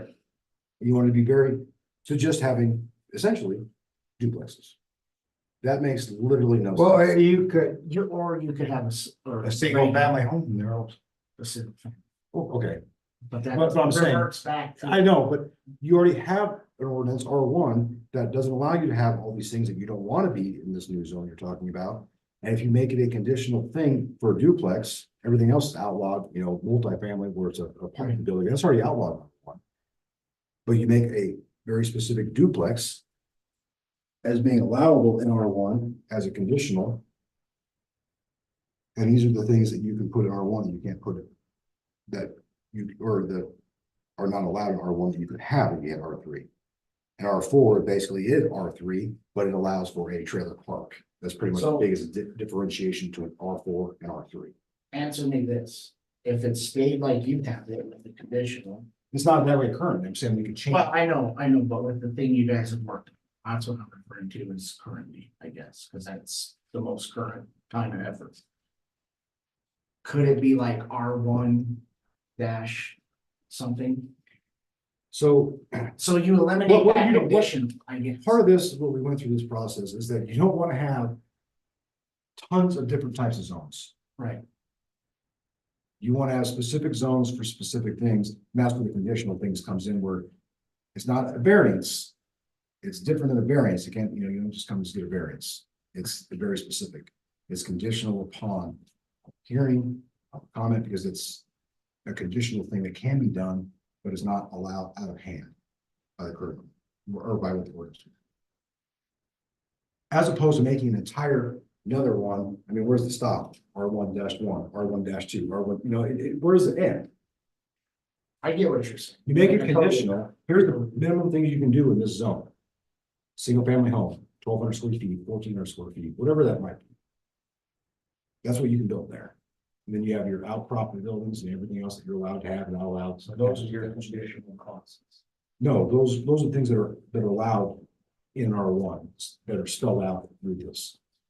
But having, But that's just for this piece, right? no, it's for anything we designate R1 in town, Except for what's already existing. unless it's demoed and then built. But if something already exists there, yeah. I'm just trying to understand it a little bit. So Yeah, we can't, So I it's can make, grandfathered in, already in the existing part of town. But I'm just saying, I mean, you could.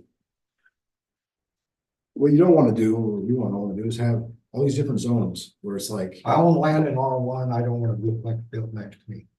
For and one. you wouldn't have to, Joel. You're They don't come to yours is council. not. Yeah. No, there's vacant lots right next to me. I'm just putting that. It could be anybody, whether I want to or not. But I'm just saying, they could put a. And what if the next council comes and rezones that to R3 to make it congruent with the rest of the land? And they have to go through the same process. Exactly. Now again, That's what I'm trying to say, is and that it will probably happen, frankly. well, overcomplicating versus keeping power with council to dictate. But having a fair, so people when they buy the land. So if you're gonna do this, you do something on R2, not R1. We have one R2 zone in town. Yeah, well, we could have more. I think we should have a lot more R2 in town What and a does- lot less R3. I don't know what R2 reads, so I can't make a fair.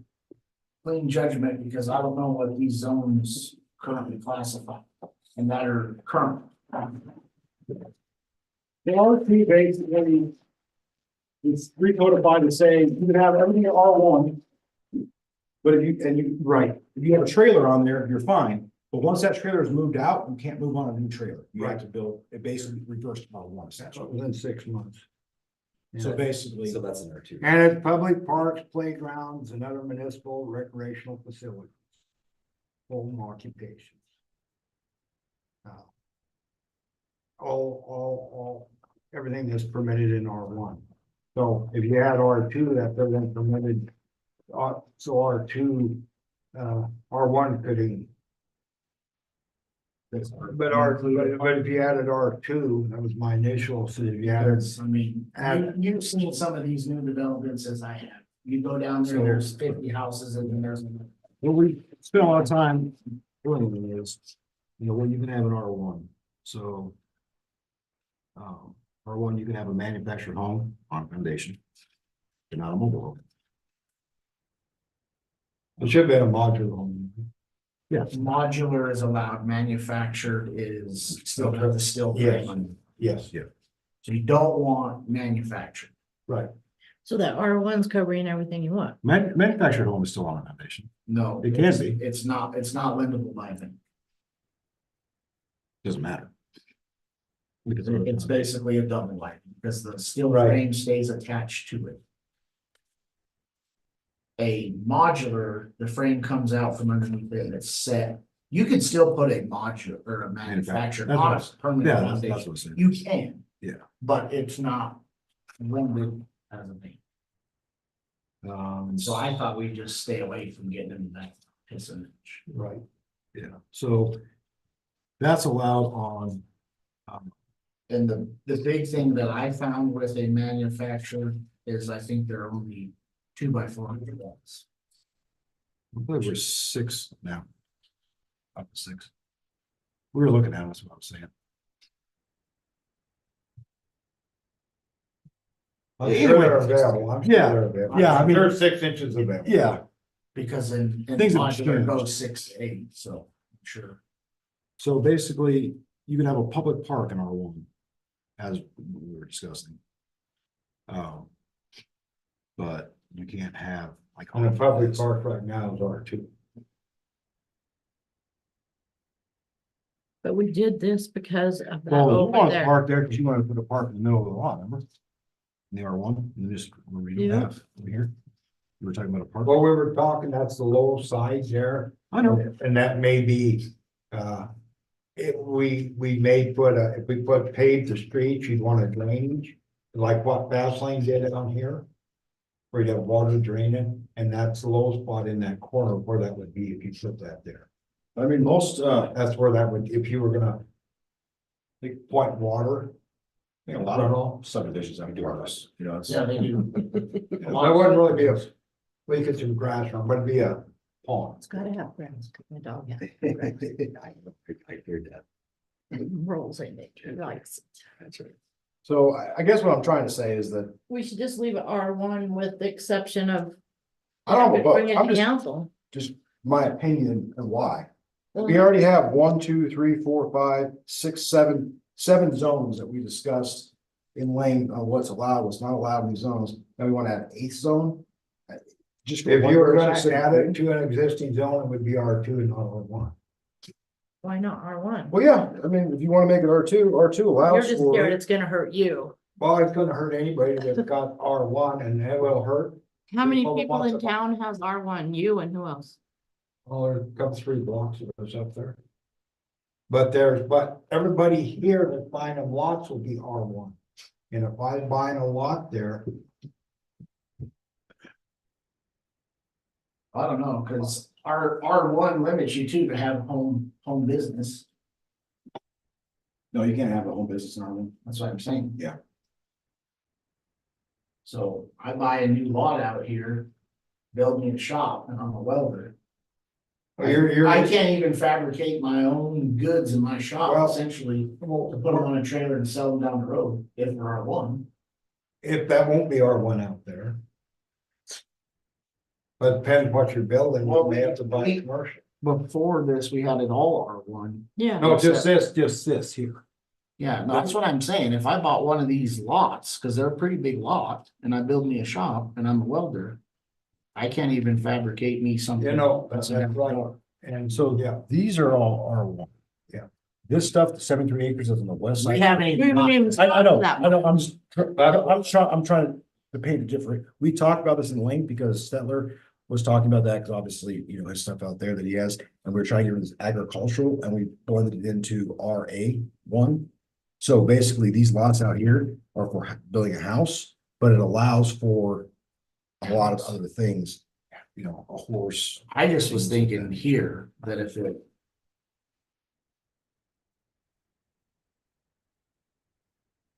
I don't know. At this point, it makes sense to keep it all R1, I guess, because that's what's been worked on with the clause here. But my thing is if we're all saying that we are okay with these 7 lots being duplexes and this other side being duplexes. I guess I almost feel like it makes sense to put that out now. Rather than have a conditional review on you coming and saying, I want to buy this lot, but I want to put in a duplex. But you could do that on any of these, anyway.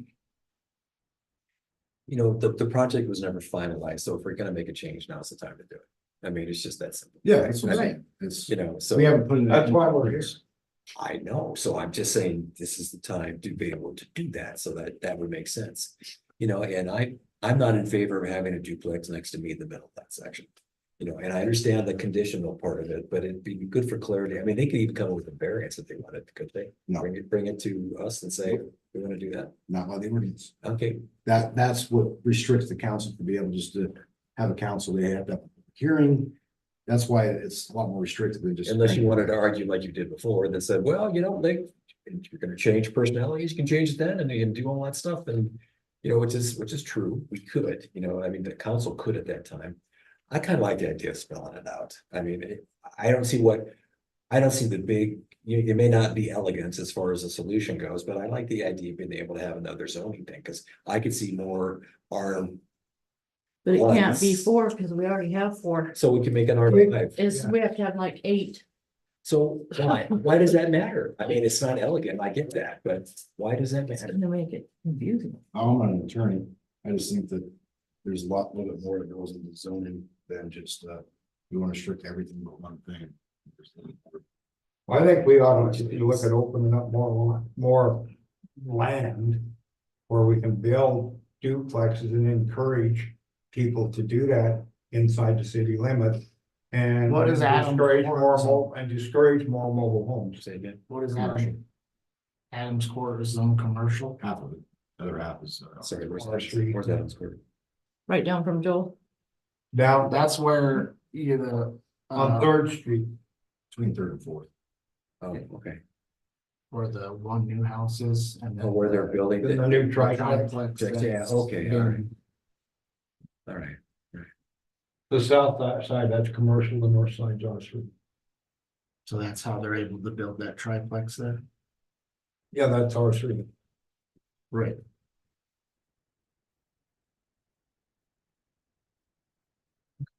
And that's why that, you know, I think the thing that makes the most sense. Is if you're gonna zone this, you leave it. Down here in R1.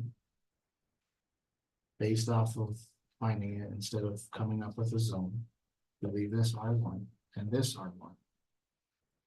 But with it being R1. I feel like you can. I feel like at this time. A conditional piece to these R1s. As out here with the RA residential ag, whatever. This could be R1D residential one duplex or something. But I get the issue with it of it being different zoning in the same block. It would be one thing for, I guess where I'm at, is it'd be one thing for this piece here to have that theoretically R1D. But then these ones up here being R1 theoretically well, D. the calling It's in it the same R1 block. anything is, Yeah. it'd be confusing. It should be an R5 or a change on those two, as I first suggested. But an R5 makes it clean and clear and spelled out. It's no confusing which even call it an R. You want to make R2 just like R1 that allows for that? I mean, you could, instead of adding R1 as condition, you can have R2 as condition. Doesn't matter, yeah, I mean, But I'm just talking about. I'm just saying too, that if But- it's whatever zone, I mean. I'm just arguing about creating two new zones because I know that you're gonna, oh, who cares in their zone? It's confusing as hell when you're trying to build what without having clear, concise things like that where it's. You have zones where like here you have this, but here you have this, but here you have this. That's That's exactly what we're gonna have. Don't city planners have to look at zoning anyway? I mean, in a builder, if they're coming in, they're looking at someone's building and see what the lots are. I mean, so that all gets answered in town. yeah, They come and start their process. if you have a separate zone, have a separate zone. For it, I think it's less confusing because you got an R1, which is your highest. It does. Single family, the most restrictions on is R1. If you add a caveat, that's down multiple duplexes in there. That can be confusing and then easier. To make a point, if we want to make a point with future council, well, zone R1, or what can't we just add this here? Either zone an R2A or B or an R5 or whatever to keep it, or an R, adjust. Rearrange zoning on air, call it R4 and change that. The verbiage while we're doing this and passing this. No, that's what I was saying. For the mobile. Well, what I was saying, instead of adding it, like I was saying as a condition for R1, you add it to R2 and you zone this part R2. So then you have a transition, you have R3 down here, then you have R2, then R1. Yeah, and that So was I'm saying that was my first suggestion, but it made sense for Jordan and Mark, someone brought it up that we ought to. Cause R2 already is pretty much the same as R1, has a couple different things you can have, but not much. Right, So like you could have a detached in R2, detached dwelling unit, like a. Mother-in-law. yes, But you can't have that in R1. You can, the only thing we didn't add was in R2 was a duplex. We can Right. add a duplex to R2, So you have a lot of the restrictions of R1, but not the freedoms of R3. That's why I initially suggested R2. I was just trying to have one thing, just one zone and allowing that, but, you know, I get what you're saying as well. But adding it to R2 instead, so we still have to change that zoning, but it doesn't get all chaotic where you have like R5, or, you know, I'm good with R2. I'm good with that. That was my first. My only issue was it being Because the whole time, it basically keeps. you're in the middle of the R1 block and restrictions. 2 lots or this. Like I was and saying. these other instead of Right. zero, It's like, you but know, two it's can the allow same that will block. have to come to council. That's why What's the whole, what's just zones are to, like are these you allowed lot- that. these lots only. So it solves the problem. It does. But that's Everything's the blocks in not- the same block. But it's all the way across, it's not two of these and the rest of these are R1. Yeah. It's the whole, Well, I know, but I was saying it, you have 2 lots in this I was block looking that at are zoned different, R2. 2 in this block. Yeah, Pretty pretty much. much like R1, as far as what we talked about, you know, you can't have. I would almost feel like, you know, it's already plotted, but it would, you know, have a buffer that there. or what we wanted to avoid. Yes. Bingo. So R2, so well, you, and we you just could add require, only duplexes R2, that way. require whoever else develops to put a. Buy an R2, you know, they can have a duplex or a single family home, it's pretty much the same restrictions as a duplex. Yes, whoever builds They it. want to have a duplex, they Put a can private build that duplex in out there. from the council, they know what they get. What they buy. I just, Cause I initially That makes was sense. against this, but I see it like this. These are one That makes sense. lots that butt that duplex piece. Will probably be the last lots to be sold, You know, but we have, but in any community, you have this zone here, right adjacent to it is the others, next zone, so they're lined up, and they may be the last one, so. You know, it maybe is what it is. let's put a dog park there.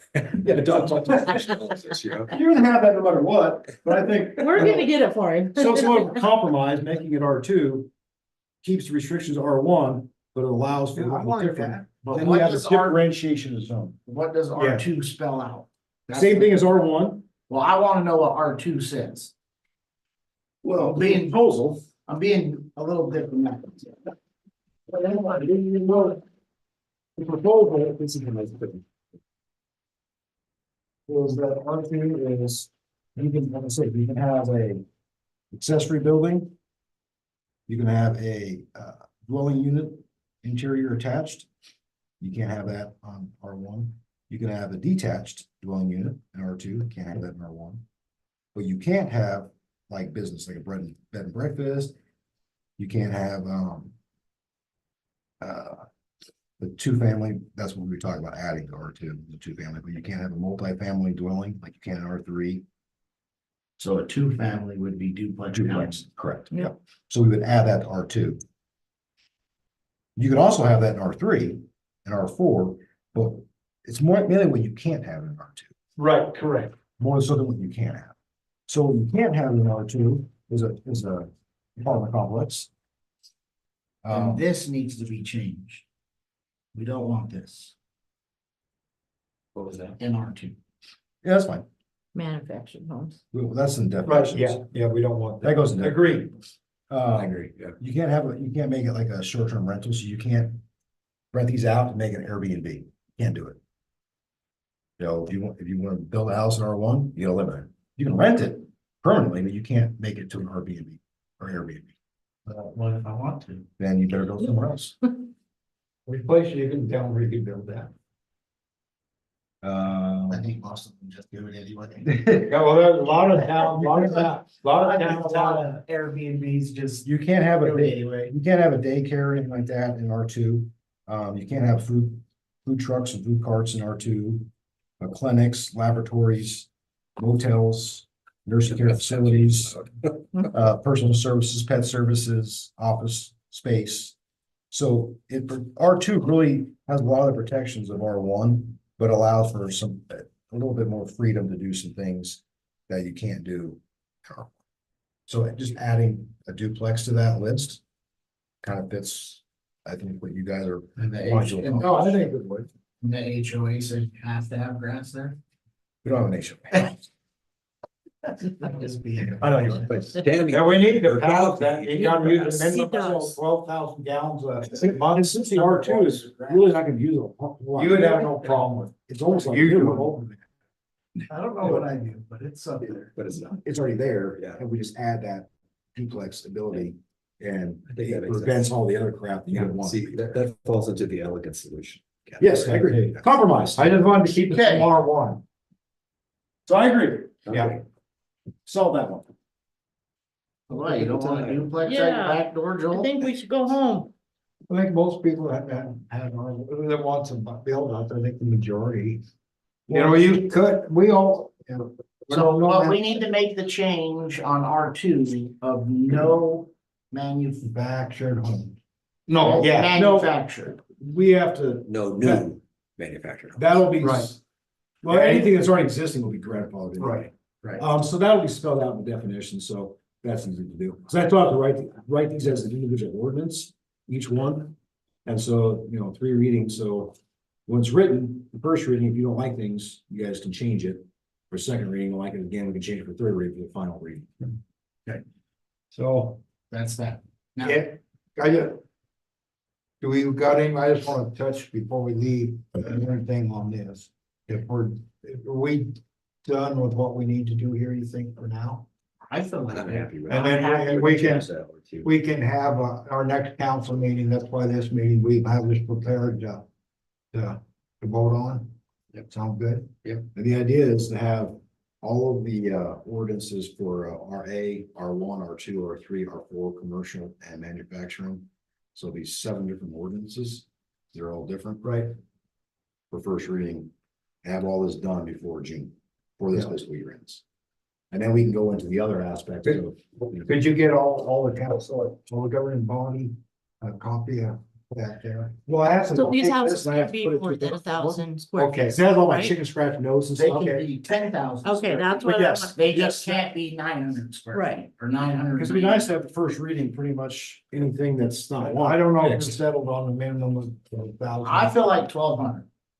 That's what I. I do too. The only reason I brought the 1,000, I was told it should be 1,000 or Well, 1,200. let her go live in 1,000 square Well, foot house. I'm, see, I didn't want This- smaller than 1,400, so 1,200's in the middle for me. I feel like 1,000 is just too small. Because Yeah. that house I had on Pine, like I said, was like 1190 or 1290, and it was freaking small. Yeah, especially if you get 3 bedrooms, you really have one decent sized room.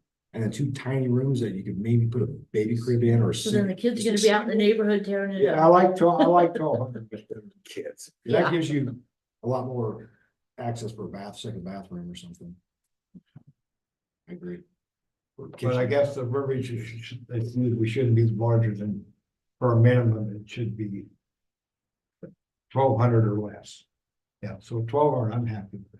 But what if we have somebody Or more, or yeah. more? Yeah, I was and we gonna couldn't say. be less. Yeah. I mean, she did. We should Yeah. see, that would be the same for a duplex though, currently. The duplex is per unit, so each duplex would have to be 1,200 square feet. They can't build a 1,200 square foot. Well, duplex. Not to no. know, because this is R1.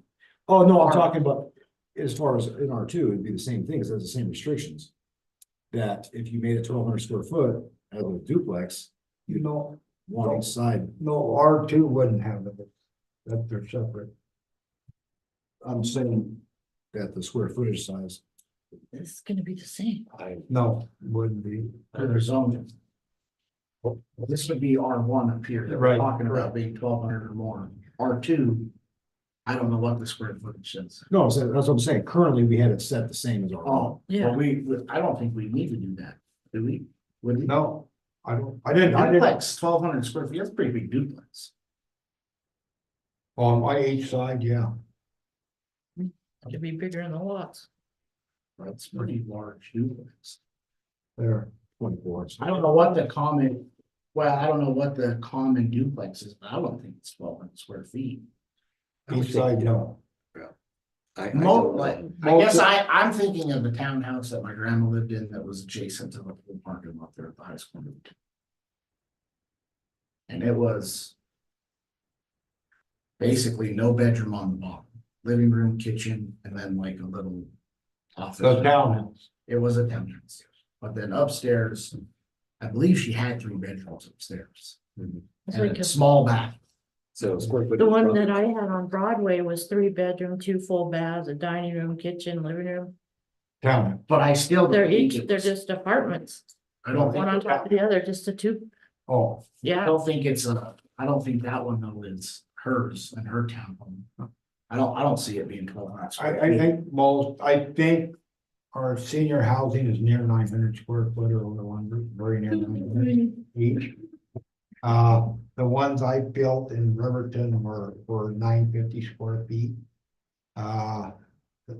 And well, I had a triplex, I had one that was 1850, but the duplexes were 950 square feet each. So But the new ones I know they're building, Cindy Simcox building Riverton, I think are near 1,100 square foot. They're 3 bedroom, 2 bath yeah. each. And- But that's Moulton, but that's what she's proposing building here. That's what I was talking about, like, you go to Cheyenne, and you go to their nice, neighborhoods, and they have a combination of duplexes. But each duplex has its own garage. Yeah, a shared and wall. they're Right, Yeah, But they have their I've seen own, them. They're just, And they're 12, they're the size of a normal home, they're just a shared yeah, frame. yep, just like that. yep, For a They three share the bedroom, garage. for And the three doors bed, usually like on that side and on Yep. that side. for a 3 bedroom, 2 bath townhouse, the sweet spot for comfort and resale value typically falls between 1,200 and 1,600 square feet. So That's 1,200 minimum, I think Yeah. would be fine for a yeah, duplex as well. If not, then you're gonna have tiny homes. well, 1,200, Hey, no one building duplexes that big that I know. I don't build. I think you put a 1,200 on each unit, that's. Pretty good size. Yeah, I'm that could pushing be for price, duplexes anyway. price, that could be. Yeah. Most duplexes, Well, if you're building them to sell them, and have people actually buy one What side of if the you're duplex. if you're building the rental low, because they get. If you get, costs so much to build. If you get it too much, you can't. Okay, what Cindy's building in Riverton, she's getting 1,700 to 1,800 a month. Rent each. Or to cover what it cost her to build, that's what she needs to be in that price range. To I can pay see, for it. but I can see people paying maybe 1,500 to 1,700 bucks a month in Riverton. yeah. I do not see that here. Either, For 1,400 square feet, yeah. I don't think. I don't care, I live homeless, if you want me to have 800 square foot home for 1,800 bucks a month, I'll live in my car. I feel like the max rent here is about 1,200 bucks. I got for 5 years, a lot more than that. For mine, 1,400 square foot, 3 bedroom, 1 bath. But our property value is lesser than Riverton too. So you can actually get more value in a home. For comparable money, and you could also mean you could build something more comfortable for less money. So, But the first less here is buying property. Yeah. But it's about same amount to build a new one. so. Do we have to have a R2 thing here? I mean, I guess we're deciding. Well, all we're doing is making No, you're just- recommendations, we're not voting on anything. Yeah, basically, I just take what you guys agree on here, just verbally agree on. When I put it into the ordinance that we'll have on the agenda, that'll be incorporated in that. I think personally, it's fair in a duplex to have 1,000 square foot requirement, whether it's a duplex or a townhome. And when I say 1,000, I'm saying 1,000 per unit. Right. So it's essentially 2,000, because it's 1,000 square foot living space. That also transitions from 1,000 now to 1,200. You Mine- could build it bigger, I mean, if the law allows you to. Mine at 950, I had nice big closets, 2 big bedrooms. I had a laundry room, it's only 2 bedroom, not 3. But that goes back to what you're saying, Joe, because you're wanting to have, this is R2 now with that. Who's gonna wanna buy this house right here? Knowing that right across the street is gonna be a 600 square foot duplex, Not a 600, I'm or saying, 800. I mean, that's, well, I'm saying minimum, so I'm saying mine was 950, and I feel it should be at least that, so 1,000 isn't probably out, so mine was 950, and it was they were nice. yeah, They were down on Riverview. and I think considering some of this will be rentals, I think that's fine for rentals. Yeah. Thousands for, I think for that in R two, but Yeah. not in R one. Right, in order to, And correct. then R two, you're going 1,000 minimum, R1, you're going 1,200 minimum. But you can't have duplex in R, Right. just a single family. Yeah. Okay, yeah, that makes sense. Perfect. So Well, I say, Let's move on. I say that these lots, whatever, 1,000 square feet Okay, yeah, that makes sense. for your duplex or your town, Yep, your single family, 1,200. So I'll just say one thing, I'm not looking for a long discussion here, but just, you'd asked her for her opinion several Yes. months ago. I think these lots are too small. I You know, agree. particularly if you're having horses and other things. Two of these would make sense to me. You know, they just need to be larger. I think they need to be minimum 2 acre lots. Minimum. Yeah. I And- would like to see that personally, like Mark's saying, 2 and a few 5. yeah, I'll bring one thing up, because I don't really disagree.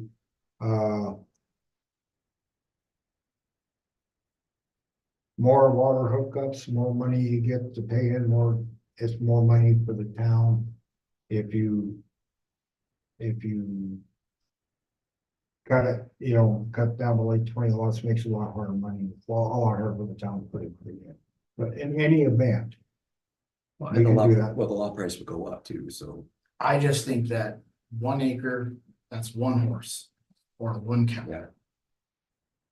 And why can't we have a phased sort of thing? I So, think these are gonna be when the we good big. First started talking about this. Means we have a council, we were talking about here, you'd be like 1 acre lots right here. Yeah. And the further you go back here, they went from like 1, like 3, and then we were talking about doing like 5 acre lots. Further out or I think anything. that'd be beautiful. That's what we talked about, 3 years ago. I like that. Even 4, like 4 to 5 is design. As you go west, the lots should be bigger and, in multiple, I think that would be great. And the problem that I had with that is that up here you have a lot of hillside and a lot of difficulty, so having this. Is a wasted lot, depending where it's at, because you might not even be able to do anything because of the natural terrain there without doing a lot of. But if you had both lots, it gives you. Where it expands out, so you'd have to buy both anyway, to make it worthwhile. Yeah, but that's what, 0.99 acres. I think that's too small. No, I'm No, that's saying. what he's talking Yeah, about. that's what Both, I'm talking yeah. about, That's what just, I'm because agreeing with you you. have the hillside that phases down here and flows down, but right here, all this stuff right here is. And the lots are split in between us, so it's hard to do with one, you'd have to have multiple. Yeah. To make it, to do anything. And that's what I agree. I feel like maybe It's not towards flat. Harp Street, that's gonna be 1 acre. Which transitions nicely into the section over here with those smaller lots. But then as we, maybe just 1 block of them that face the street or something. And then as you get further out, I think a minimum of 2, because if you have animals. You're not just gonna have 1 horse or 1 cow, No cows. or even 1 goat, And then because goats. Tammy might move there and get That's some. right, and I'm gonna buy all of it, so I can have 50 goats. But I mean, it's just not, 70 goats. it's not that, that's what makes it hard to Right, make this make sense. But that's what we originally talked about, was something like that, and then having these lots down here, be, commercial, so around the mushroom farm. Like right here, like, those were gonna be commercial lots. There's a Right. business park, Mhm. and then these were gonna be like, around an acre, that as you transgress into the terrain, where it's more rugged. Those are just the discussions, nothing was finalized, nothing was really platted out, it was just discussions. honestly, I do think that. The corral and riding area, I think it's a bonus. For those that have a horse, whether it's a. Couple barrels in there or something, Rob had. yeah, there's something. And I think it could that, also be used for, transient. yes, what, People Like a driving dog through, park. need a place, Let the they want to horses see, out. can't see, want to see the motel, but can't really, they have their horse, so this gives them a place to do that. yeah, I've been in contact with State yeah, I Park think that's a, on developing riding trails in the park.